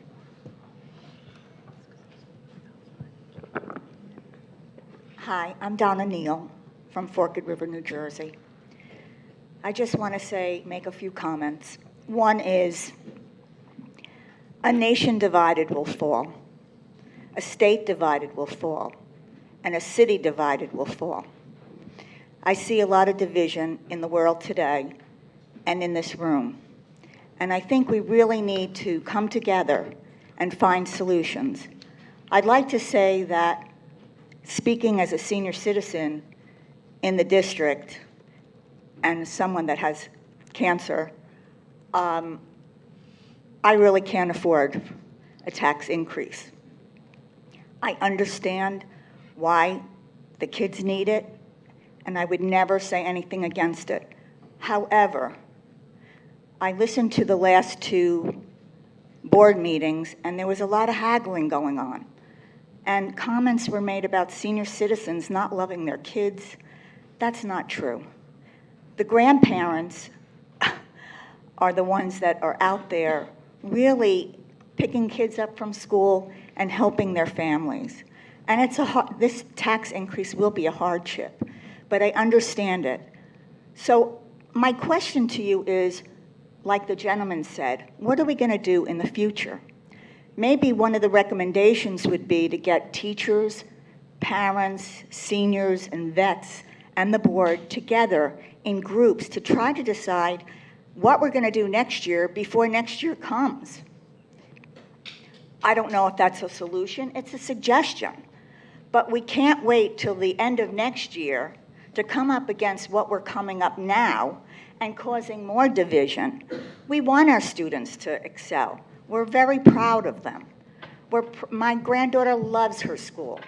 The teachers are wonderful.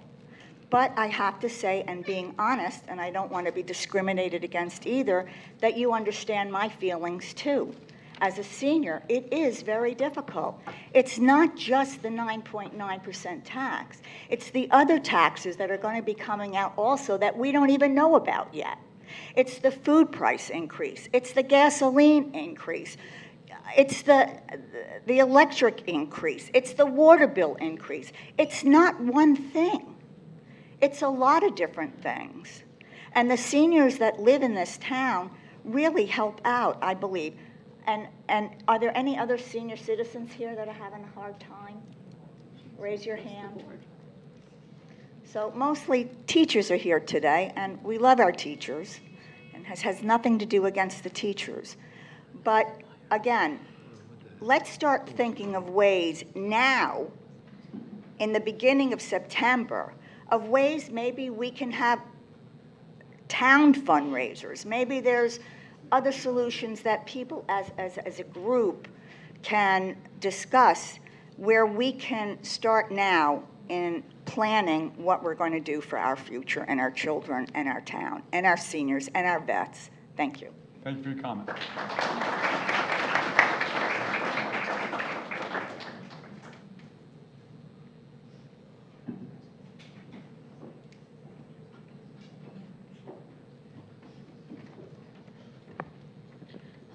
Kim Weiland, Tahiti Drive in Forked River.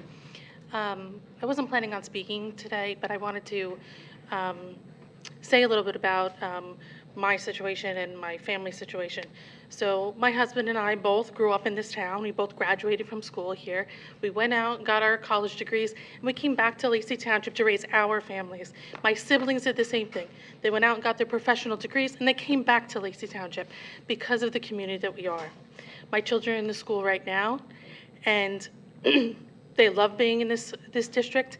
They work really hard in school, and they're fortunate enough to be able to take advantage of all of our extracurricular activities, marching band being one of them for my daughter.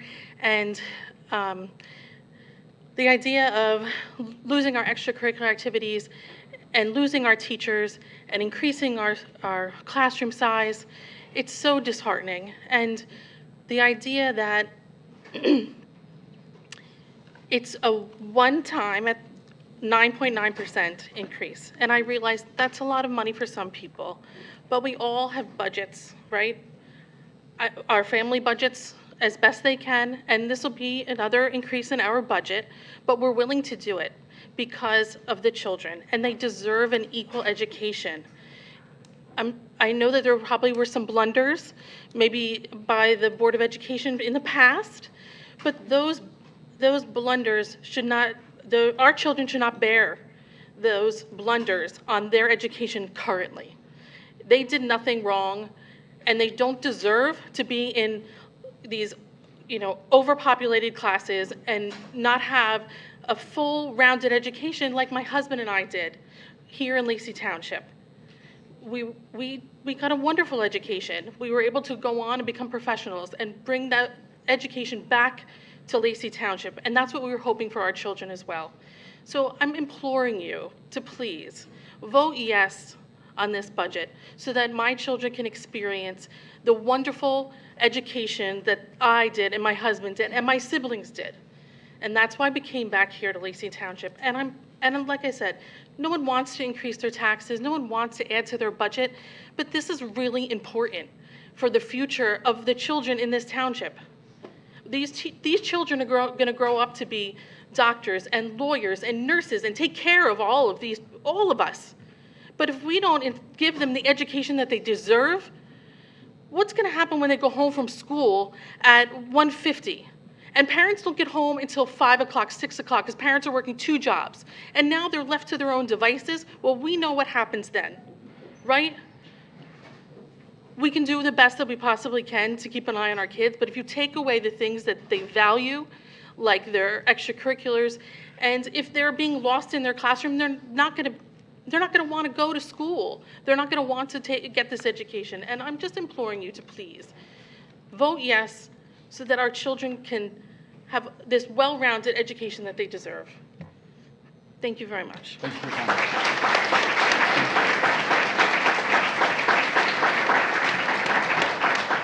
Okay, I'm going to circle back to the people that have went already and hit that time limit. Mr. Homberg.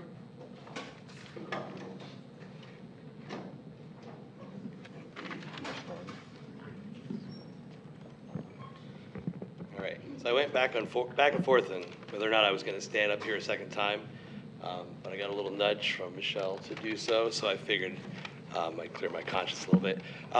I consider myself a man of faith. I attend church because I want to every Sunday, and every Sunday I listen to the sermon, sometimes more than other Sundays, and I try to figure out how it's applicable to my week. And it's usually about loving people and accepting people and doing the right thing. That's basically what church boils down to. Good common sense practice just for humans. And I did come to that meeting and speak, but before I spoke, I made some choices that I would like to apologize for myself. Mrs. Nemec was my principal for 3 years, and she always reminded the kids to choose kind. And I did not choose kind that night. And so to Mr. Bidnick, I wanted to apologize for my behavior in clapping over top of you and banging on the tables.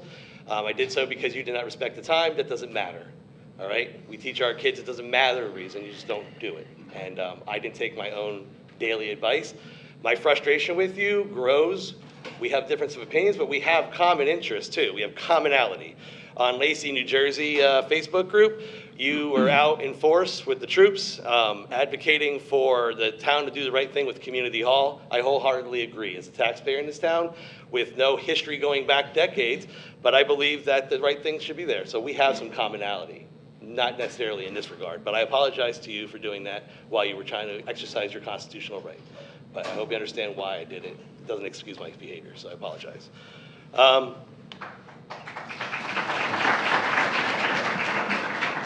So we share common interests, okay?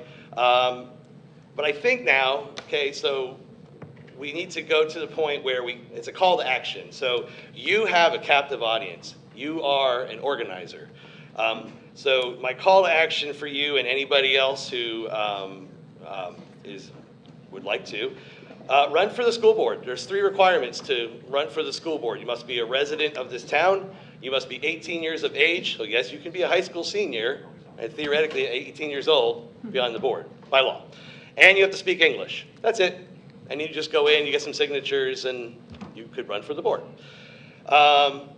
We could also use your help rallying the troops in Trenton where it matters, because this is an issue that we did not create. Trenton created the issue. And that's where we could use you. While we're in the classroom, we could use you rallying the troops like you did in front of Community Hall, and go there and meet with lawmakers and exercise your other right, freedom of expression, and assembly. So I like some of the ideas that some people came up. What are we going to do? What are the next steps? It's a great question. We're always just keeping our head above the water, that it's hard to think what we're going to do when we reach the shore. But I have some ideas, and I've talked to some people in some prominent places. Toms River Schools. I worked for Toms River Schools before I came here. I was there for 1 year. Mr. Ritako was my superintendent, and for all of his flaws, he was aggressive in making sure that the burden was not on the taxpayers. And for that reason, they now have a bubble, which if you drive past Hooper Avenue on the bubble, they are constantly filled with school buses. People in there running. I don't know why people run actively, but that's what they do. They have a cafe, Cafe 1144. It's attached to this big complex down Front Street from the mall. He bought the whole thing, and he leases most of it to like financial investors. And he built a cafe, and you can go there, and you can order a sandwich and a cup of coffee, and it supports the school district. He has an arena that used to be named after him, but it isn't so much anymore. And I went to see shows there. And at one time, when I was brand new to the area, there was a Toms River Arts Festival. And I saw Maroon 5 for the first time when they were brand new there. And I didn't like the concert, but then I saw them in Vegas, and I really did like the concert. But I saw them there first, in Toms River, New Jersey. And all these things. Now, that doesn't exist anymore, but he tried. And so we have that. We send our students to the ice rink out of town to play hockey, and we send our students to pools out of town to swim. And I attended with Michelle, we went and saw an awesome show, Billy Joel, Elton John knockoff show. It was the most wonderful thing I could ever do and be home within 15 minutes, down at the Performing Arts Center, the STAC, the Stafford Township Arts Center. And it costs money to make money. But we can't keep doing what we're doing. We can't keep saying, I don't know what we're going to do. They didn't give us our taxes, or please don't raise my taxes. We have to figure out how to form partnership. They were going to build a brand new township building in town, and they're not anymore. But maybe if we propose some sort of collaboration with the township where we could have something that these kids can do, because once the beach shuts down and it's cold. Yes. Time's up. Yes, sir. Thank you.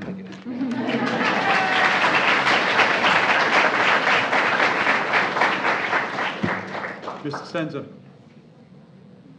And again, I appreciate your conciliatory tone, but I really got to ask, please don't address the crowd, address the board, and specifically don't call out other people, speak directly to other people in the audience. But Mr. Homberg was so funny, he should do a comedy show. We could make a lot of money with that. Regina Des Sendas, Sunset Drive, Sunrise Beach. In case anyone noticed, I'm wearing my Team 147 shirt from the November 2019 election. I think Sal noticed. And that election was slightly controversial. Why? Because if Team 147 had won that BOE election with me already on the board, the taxpayers would have had the majority vote of 4. And the powers that be were well aware of that. I walked to 7,000 homes in this community. That's summer and fall. We, the taxpayers, came very close. I never spelled it out for people because I was an existing board member and was limited by what I could say and do. I was prosecuted for ethics charges because I failed to give a disclaimer that I was speaking as a private citizen when I did a YouTube video promoting Team 147 the week before the election. And since I went to film it right after a school function, I had also failed to remove my badge. It was done in haste, and I paid the price. I did not try to appeal my violation. Mr. Giordano, on the other hand, has run up thousands in bills trying to appeal his censure and findings of ethics violation. I'm working on adding up all the legal bills. It's close to $200,000, but I wasn't able to finish that this afternoon. I was hated, and this board attempted to oust me and didn't give one fleeting thought to the price the students would pay by the legal action they took against me. Worse yet, it could have been done in public for free, same as I did when a board member needed to be removed for extreme unexcused absence. And I was able to do it off camera because in those days the agenda meetings were not filmed and all 7 of us were together. Next point. You are only board members in a legally constituted setting, Mr. Peters, which is this meeting, this room. I understand you've been answering constituent emails. Who at the New Jersey School Board Association said you could do that? I'd really like to know. I was taught not to answer constituent emails. Even though you just tried to be polite and say thank you for your comment, emails are supposed to be directed to the superintendent for replies and answers, not you. That's why she gets paid the big bucks. It's called acting alone, and we're prohibited from that.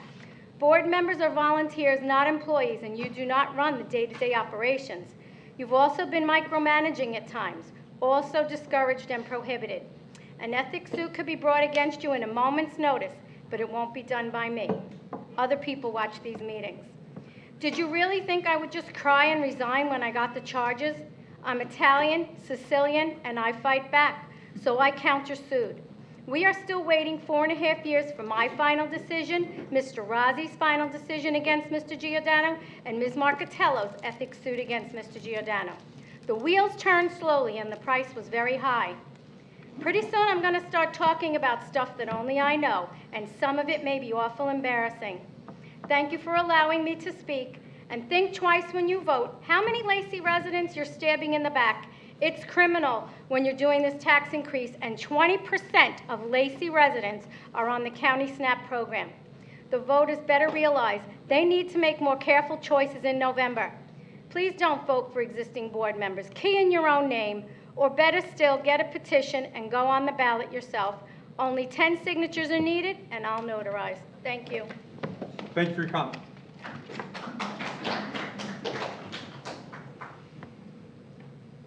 Mr. Carl, you're up next. How do you feel last name, sir? Oh, Warner, sorry. Warner?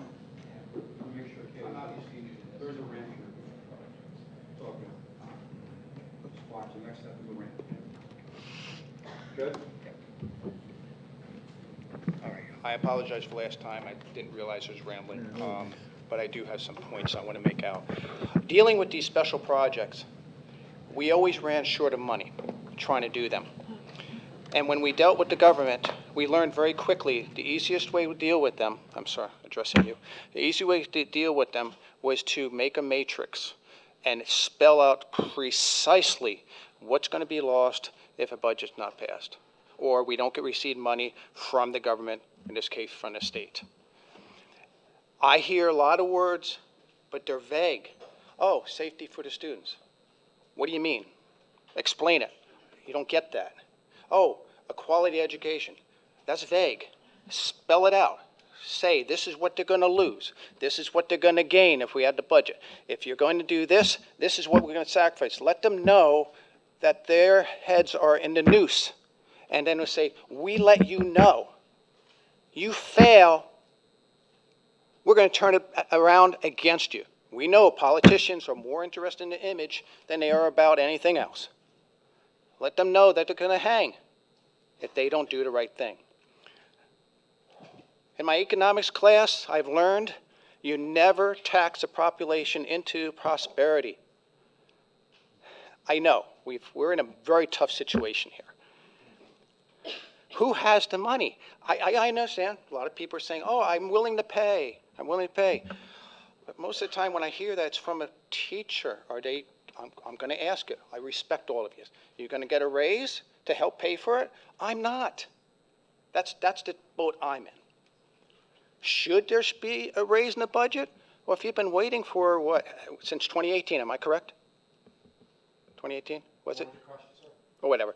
Oh, okay. Well, you need the budget to increase. I understand things are costing more. I understand that. But I think there needs to be a real, we in the industry learned that we had to be very strategic. We had to start early. We don't think tactically. Oh, let's do it tomorrow because Wednesday we're going to need it. And tomorrow's Tuesday. No, you got to plan years ahead and start pushing and pushing and pushing and pushing. And that's what I don't see happening here. And it's very important. And if you're really, really serious about this budget increase, please don't take me wrong here. Why don't you guys sacrifice some of your salaries for that? They don't get a salary at all? Nothing? All volunteers, sir. It's against the law. Thank you. Then volunteer your time, your efforts. Volunteer with ferocity against the government, the state government, to get money here. Because they're always going to look for the weakest link, and they're going to push you down. You got to work together in solidarity. Not everyone have their own little routine. You got to work it. Now, I'm sorry, I'm not trying to make any enemies, but this is the only way we're going to solve this, because we solve it this time around, and I believe taxation without representation is not a good idea. Ask the people and let the people know what's up. I know you try, I realize. I know some of us aren't so bright, I understand that. But I'm asking you, please, please, make it a strategic effort, not a tactical effort. I feel like everything's tactical. All right, that's all I have Thank to you, say. sir. Just be careful, Mr. Homer's going to help you.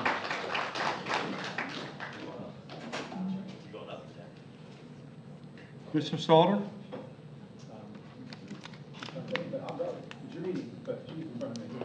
Oh, I'm sorry. Go ahead. Thank you. Go ahead. Thank you for being honest.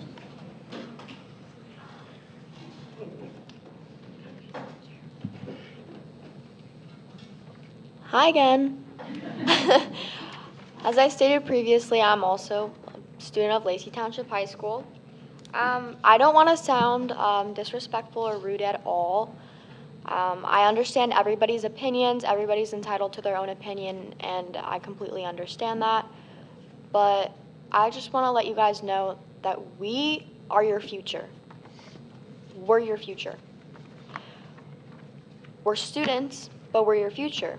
We're your future electricians, doctors, teachers, lawyers, etc. And I know this is a difficult decision to make, and I'm only 16, yes, I understand that, but I'm aware about money. I'm self-aware about everything. I know what's happening. Like, I know money is tight for some of us, okay? I understand that. But some things we just need to push through. I understand it's difficult, but I'm up here pleading for a second time. I've been begging at almost every single board meeting. I went to the State House, basically begging. I sat in a wooden chair for over 6 hours with my friend, and that hurt, yes, and I was hungry. I ran out of food. But I sat there pleading, and I'm pleading again today because I'm tired. I'm exhausted. I need everybody in this room, especially the board, to know that I'm tired. I'm exhausted of hearing the same things over and over again. I'm tired. I know you guys work extremely hard day and night. I understand you guys are amazing. But I beg of you to please say yes. We are your future. Please invest in your future. Thank you. Thank you for your comment.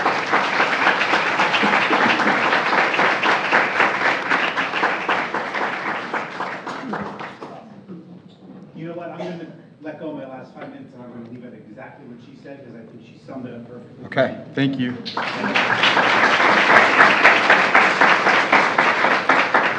Mary Jo, she's here.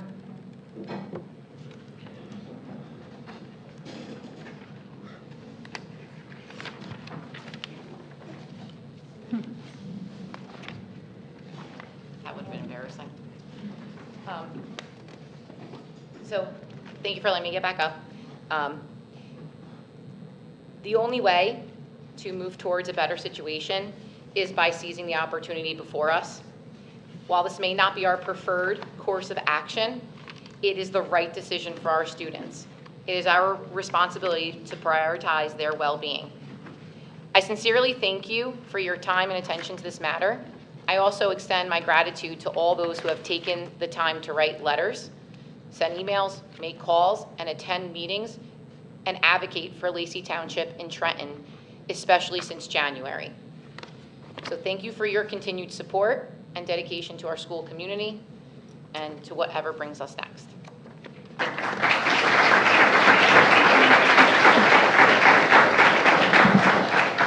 Okay, everybody wish to spoke. I'm closing public comment. Did you run out of time? Yeah. You were? Okay, go ahead. You're welcome.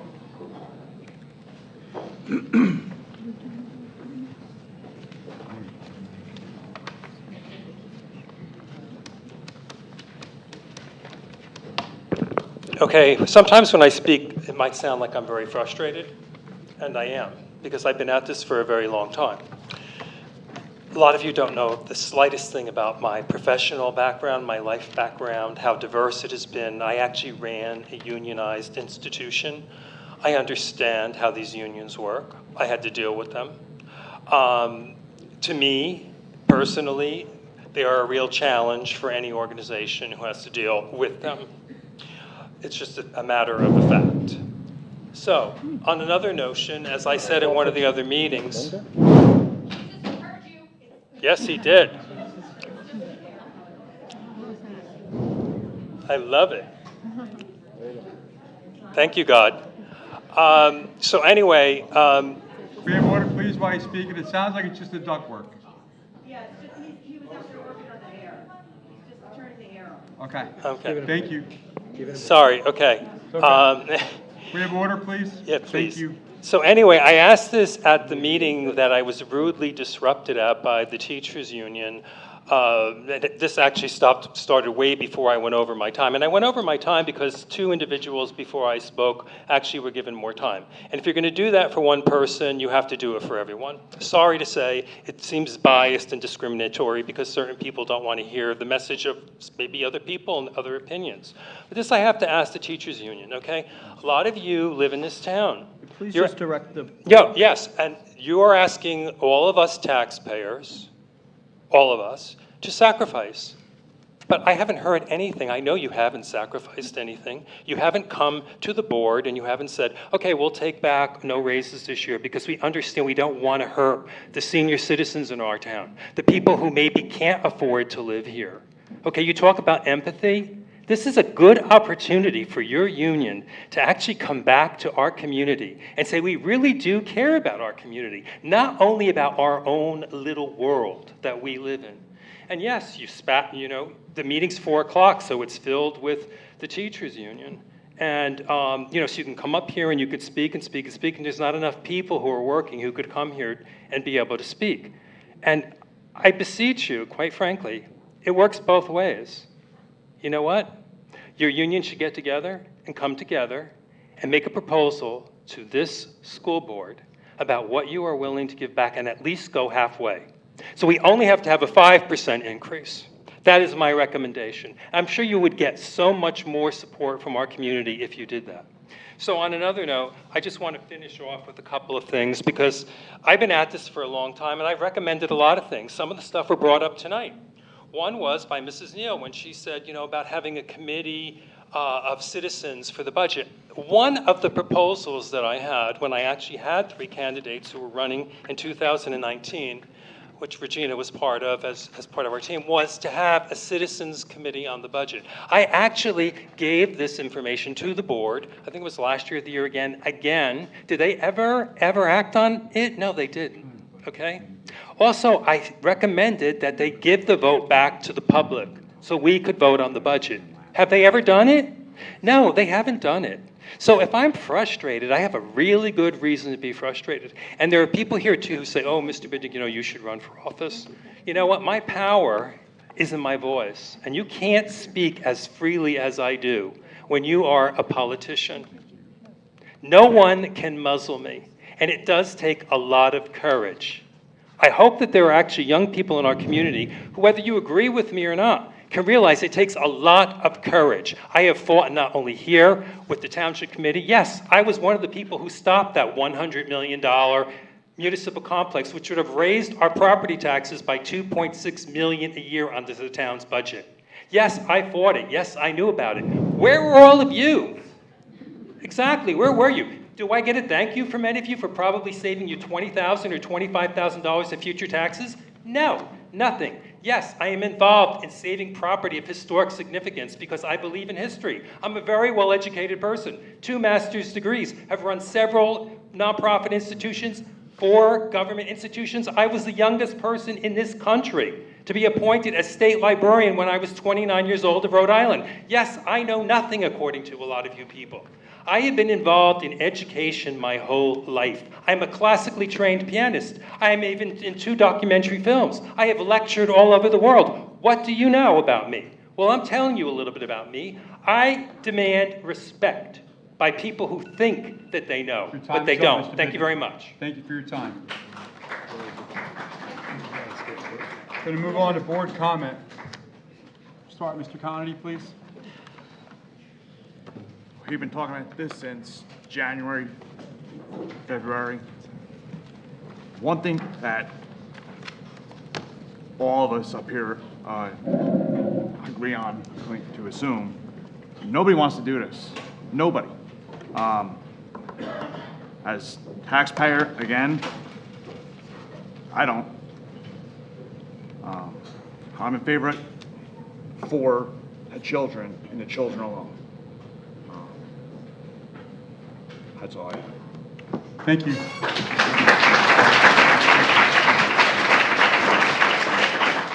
Mr. Amato? Thank you. I think you already know my vote.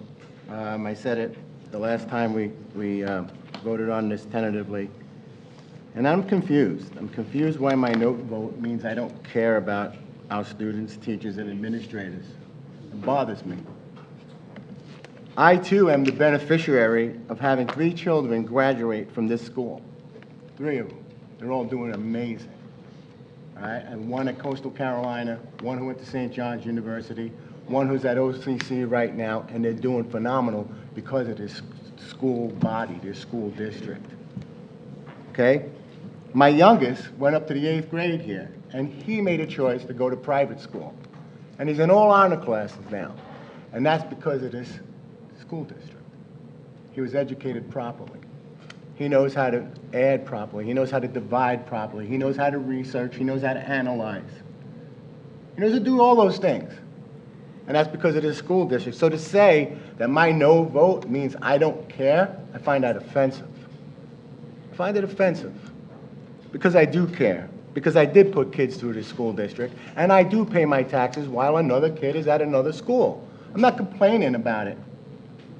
What I'm complaining about is, how does it fix the problem? I had a teacher just before come up here and say that the school sizes are going up and it'll prevent kids from analyzing, researching, and all that stuff. Well, I grew up in a world where there's 35 kids or more in my classroom. I'm 60 years old today, and I know how to analyze, and I know how to research, and I know how to make sound decisions, and I know how to stand up for myself. I think what's missing is the discipline in the classroom to make sure that our kids do what they're supposed to do and not fight back as much as they do. My voting on a budget that raises taxes 9.9% while knowing we're going to be $7 million in the hole next year doesn't make sense to me. I want to open the doors next year, and that's what 9.9% means. It means we get to put the key in the door, we get to turn on the lights, and we get to go like this and hope that we fight for another year. It just doesn't make sense. And I'm going to say it again. I did not call Trenton and email Trenton to beg for a tax increase. I called Trenton and I emailed Trenton because I wanted money back, because there is money to get back. That's the fight I want to be in. That's the fight I want to be in. Okay, I don't want to be in a fight to say it's okay to raise taxes. I'm a Republican, not a rhino. Okay, I believe in the nucleus of the home. I believe in mom and dad. I believe in all these things that may not be popular today, but that's my belief, and I have that right to fight for it as an elected official. But I'm an elected official for everyone in this community and not just the school community. So my obligation, my responsibility, as I always hold it high, and first and foremost to our teachers and students, but guess what? There are retired people that look at me and ask for help too. And there's nothing wrong with that. That's my responsibility. I know I took this job. I know why I wanted to be elected. I ran 3 times. I ran 3 times to sit in this seat. My first year I was in this seat, they didn't allow me to be on any committee because I fought against your child's well-being during COVID. I said, I don't want to wear a mask. Okay? That's why I didn't get elected I didn't get put on any committees. My second year, I got put on a couple of bogus committees. This year, I'm on some committees that make sense. All right? I'm on the finance committee. I did not sit in finance and say I'm okay with 9.9%. I'm like, that's what they're giving us? It is what it is, right? But please, my no vote doesn't mean I don't care about you people that educate our children. That's just wrong. And that's ignorance. And that's just like a little kid jumping up and down. Give me what I want or I'm going home. And that's not fair. Because my job as an elected official is to make the right financial decisions for everyone in this community, whether they teach here or not, whether they grew up here or not, and whether they lived here for their whole life or not. It's for everyone. So I like this school. I love this town. I've been committed to this town. I ran the basketball association here, okay, for many years. Okay, free. Never took a penny for it. I volunteered my time. I've taught CCD. I read at church. I do whatever I got to do to be involved in this community. Because a long time ago, my father said to me, if you want to have a big mouth, you better have something to stand on. And that means you better be involved in the community. And that's why I ran for this seat, and that's why I think I deserve the right to speak as a board member today. It may not be the opinion of everybody sitting on this dais, but I hope it's a respected opinion, and not that anyone finds personal. I too am a father. I too am a husband. I have 5 people in my home that I'm responsible for. I have to make financial decisions that are right for them, just like you have to make financial decisions that are right for you. I am not ashamed, as I shared a couple of weeks ago, that I am unemployed right now. But I don't care. I don't use that as an excuse. We fight forward. We come together as a family. We do what we have to do as a family. I heard someone mention peanut butter and jelly here. Look at my pantry. It's filled with it. And we love it, too. All right? There's nothing to be ashamed about taking back a little bit. There's nothing to be ashamed about being unemployed. It's what you do while you're down on your knees, and you have to go forward. And I'm getting up every day, and I go forward. Finding a job today is a full-time job. You know that? It's a full-time job. And guess what? I'm not young anymore either. So I'm not exactly the prototypical candidate when it comes to jobs. But I fight, and I move on. You know why? Because I have the support of a community. I have the support of a family. I have the support of friends. And that's what we should be doing today. So if I don't agree with you, it doesn't make me a bad guy. If I don't agree with you, it doesn't mean I want you to lose your job. If I don't agree with you, it doesn't mean I don't want you to get a raise. It just means I don't believe in the same thing as you do. That doesn't make us enemies. So as we vote tonight, and you don't get the vote you want from some of us sitting here on the dais, don't boo us, don't hiss us. We don't boo you and hiss you when you come up here and talk. So, give us the same common courtesy that you want from us sitting here at this dais. It's a lot of money to ask for a lot of people. And I know it's probably going to pass tonight. But again, I ask you, and I'll say it again. Just because I said no doesn't mean I don't care. Because I do care. All you got to do is look at my record since I moved into this town. I've been involved. I put my face forward, I've taken the hits, and I kept moving forward. So thank you for your time. Good luck to whatever happens tonight. Mr. Bell.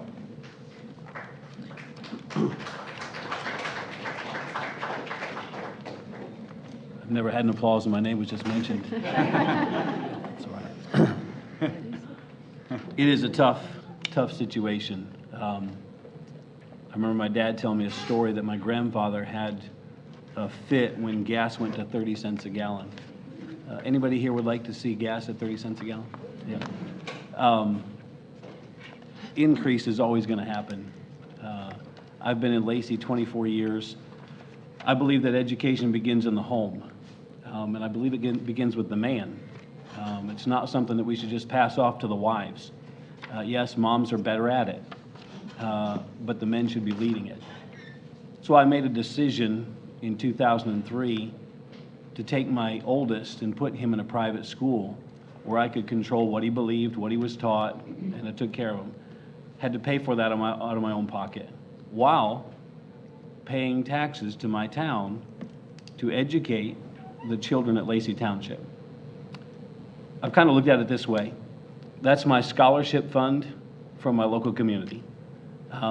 This year, and I think this is already clear, I'll be just adding a little bit more to the scholarship fund out of my pocket for the Lacey Township community. There's a lot of different views, a lot of different opinions, a lot of different thoughts. We even had it identified tonight that there's a lot of misinformation. And it comes down to this for me. I have to decide, number one, what I'm willing to do. And number two, what I think is best to do, even if I don't like it. I don't want to pay more taxes. But I think in this scenario, it's the best thing to do. I do like the question, what are we doing going forward? I think there's a lot of things we can change. I think there's things we can adjust. I think I'd like to get to the place where we don't even care if the state ever sends us any more money. That's a big deal. But the reality is we're going to have to make some changes. We're going to have to do some things. And I would encourage this. Go see what goes on in the classrooms. Go see what the teachers do. Go see how the teachers treat the children. I was in a classroom not too long ago, and there was a young girl who was wanting to ask a question, and she was trying to get it out, and I saw a teacher just approach her and say, "It's okay, just take it slow." And the whole class just sat there anticipating while she got out her question. And I thought in that moment, it's worth supporting this because these are the kind of teachers. And these are the kind of kids. Nobody laughed at her. Nobody pointed their finger. They just sat there and waited for her to get out her question. It comes down to individual for me. I'm a pastor. People are my thing. Budgets are not. But the reality is, Lacey's been putting out some awesome people for generations. If it costs us a little more to do that at this point, I'm okay with it. That's all I have.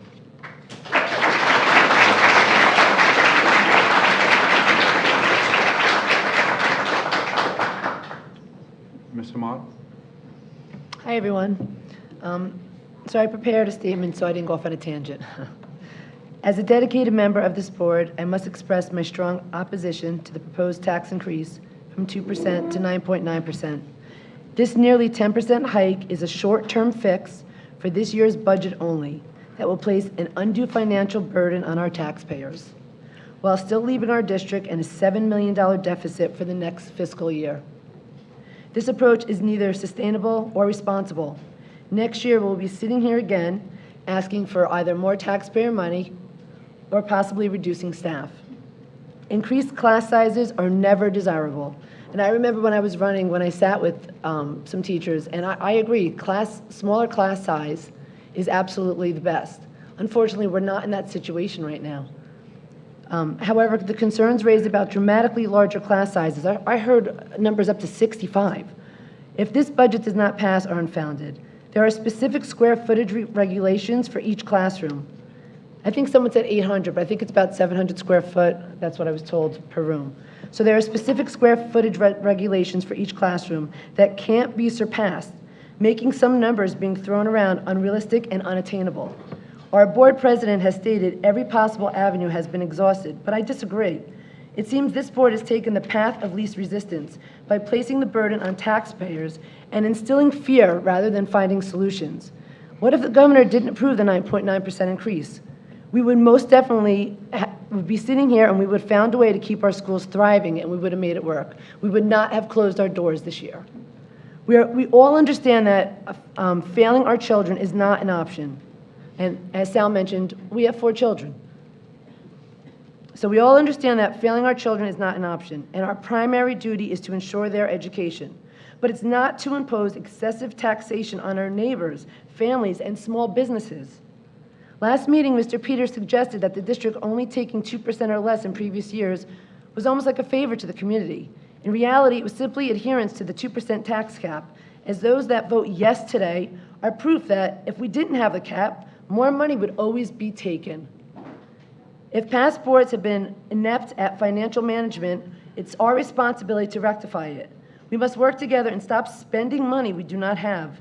By increasing taxes 9.9% now, we're merely kicking the can down the road instead of addressing issues head-on and becoming a financially sound district. We need to demonstrate fiscal responsibility and explore alternative solutions. With or without the tax increase, our school district will continue to educate our children. Our doors will never shut and our district will survive. Our job is to make our district fiscally sound. To stop surviving, we need to start thriving. And this tax increase is not going to have us thrive. It's just providing us another year. It's another Band-Aid. We owe it to our community to manage our finances responsibly without resorting to excessive taxation that burdens our families. You know, I know some people say it's only a coffee, it's only this. No, it's maybe someone's electric bill, it's someone's gas bill, it's someone's food for the night, it's someone's medical bill, it's someone going to the doctor. So everyone is in a different financial situation, and what the government has done, once again, is just turned us against each other, and it's sad. Our board commitment must be sustainable solutions, not short-term fixes, because claiming it's only for this year is unfounded, especially when our district will have a $7 million deficit next year. Everyone's talking, you talked about your father or your grandma. My grandma told me years ago when they built the parkway, it was only going to be for 1 year. Once the roads were paid for, there would be no more taxes. There'd be no more tolls. I don't even know what we pay for tolls now because we have Easy Pass, but I know they're really high because about $200 gets taken out every month out of my bank account. So when people tell you it's only for 1 year, never believe that. The state once again divided us. Next year, we're going to be sitting here again, looking at you, telling you we don't have the money, maybe raising your taxes again, or laying off teachers. Again, this is a one-year Band-Aid. I do not want anyone to lose their jobs. I do not want larger class sizes. But the 9.9%, it's going to take care of this year, but your taxes are never going to come down. They're only going to continue to increase. And that's all I have to say. And again, my vote no does not mean I do not care about the teachers, nor that I don't care about the students, because I love this town, I have a business in this town, and we've been here about 18 years, and I don't plan on going anywhere. So thank you. Ms. Walker? Just mine's going to be very brief. I just want to say that our students in Lacey Township, the school district has always, in my opinion, been a great school district. Has it changed somewhat? Maybe, but society is sure it's changed. Look at our own board meetings, how they've changed over time. Our students deserve not only a good education, but in that good education, I believe that includes activities, sports, things that keep our students involved and active, so they stay out of trouble, so they're in school, making friends, having good mental health with their friends. So I am voting for, my vote's going to be yes, because I just feel we owe it to our students. And that's all I have to say.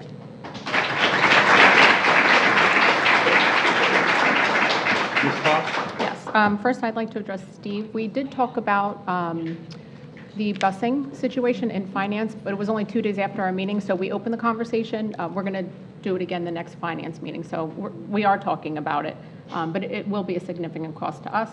But we'll get you the numbers. Okay? Yeah. I just wanted you to know it wasn't ignored. Mr. Bidnick, I don't really understand why you and Ms. Des Sendas, who she left, would call out individual board members to either intimidate or embarrass about any situation that they're in. We should be working together as a community. I take your emails very seriously when they come. I try to investigate every question that you have, but I just don't think it's called for, and it's just not appropriate to bring up financial things. It's just not right. I don't vote on what I have. I govern the best I can for what the people in our town need. So I just want you to know that. I don't think it's right, and I hope you don't do it again, because it's, I think, a little embarrassing for not me, but for you and Ms. Des Sendas. She said there's plenty more to come, so I don't know, whatever.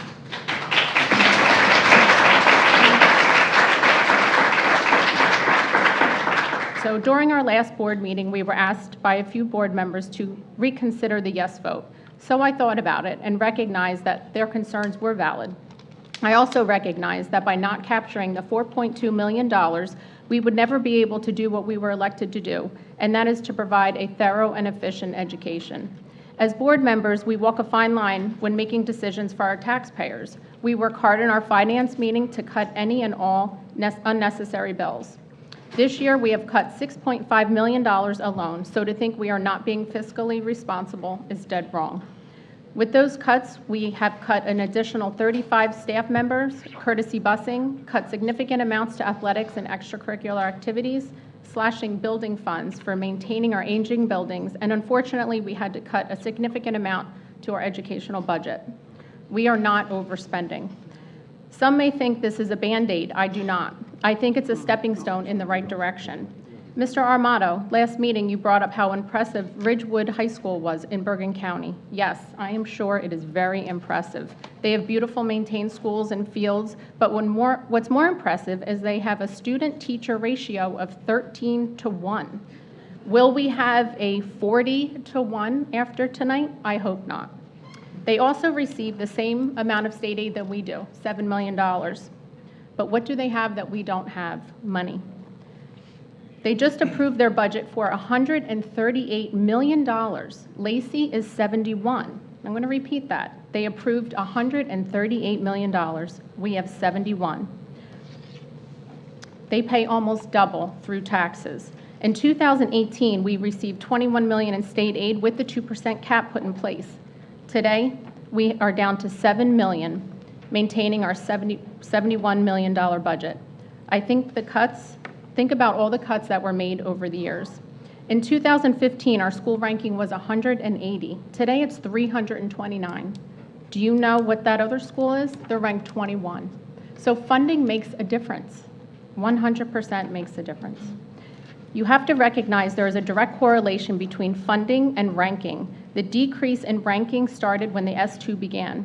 A no vote would cut an additional 40 to 50 staff members on top of the 35 we cut this year, reduce our full-time paras to part-time, cut all extracurricular activities, and more. We are not asking to use this money for frivolous things. We are advocating for the parents who do not want their child in a classroom size of 40 to 45 students. It's not fair, and we all know they will not learn. Many kids will be left behind. This money will also be used for maintaining our special needs students, consistency with our special needs students, a group who needs the most individual attention. It will be used for repairing, not replacing, falling roofs, HVAC units, and our aging buildings. Again, it's our duty as the Lacey Township Board of Education members to advocate for the students while being mindful to the taxpayers, wearing two hats, one for the taxpayers and one for the students. This increase will satisfy both. Increasing home values directly correlates with providing our students with an excellent education. Our ranking will continue to decline if this is not passed. I urge everyone to reconsider their vote if there are no, and vote yes. Thank you.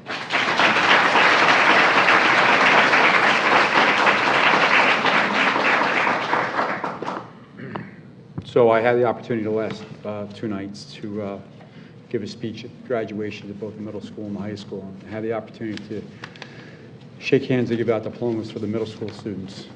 And I made eye contact with a bunch of them. I just said, there's no possible way I can do it. There's no possible way I can vote no. Knowing that, the situation that we'd be in financially if we did not pass this budget tonight. And Mr. Senzi, you left early, and I know you watched the meeting, so I hope you're listening to me, because I just can't stay there, to take shots at you, and we can't take them back.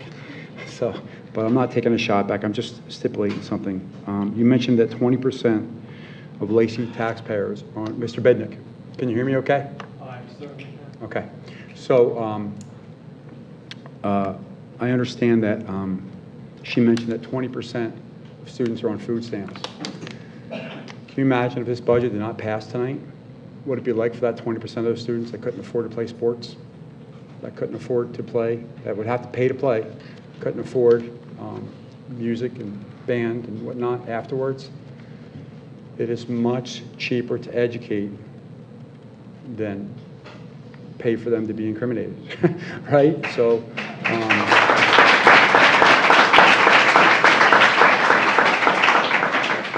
it's just to the point where I just can't imagine these kids getting home at 1:50 and nothing to do.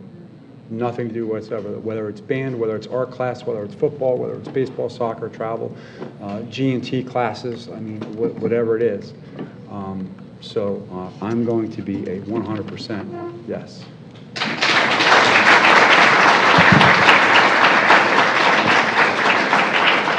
That being said, I would like to ask for a motion to adopt the 2024-2025 school year budget. Do I have a motion, please? I'll move. Second. Roll call, please. Mr. Bell? Yes. Mrs. Armato? No. Mr. Conity? Yes. Mrs. Walker? Yes. Mr. Armato? No. Mrs. Claus? Yes. Mr. Peters? Yes. Motion has been moved.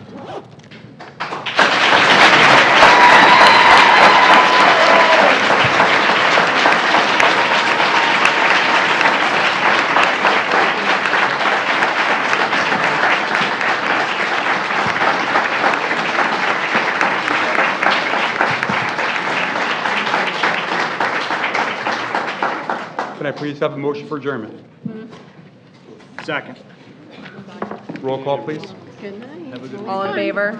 Aye. Have a good night, folks. Thank you.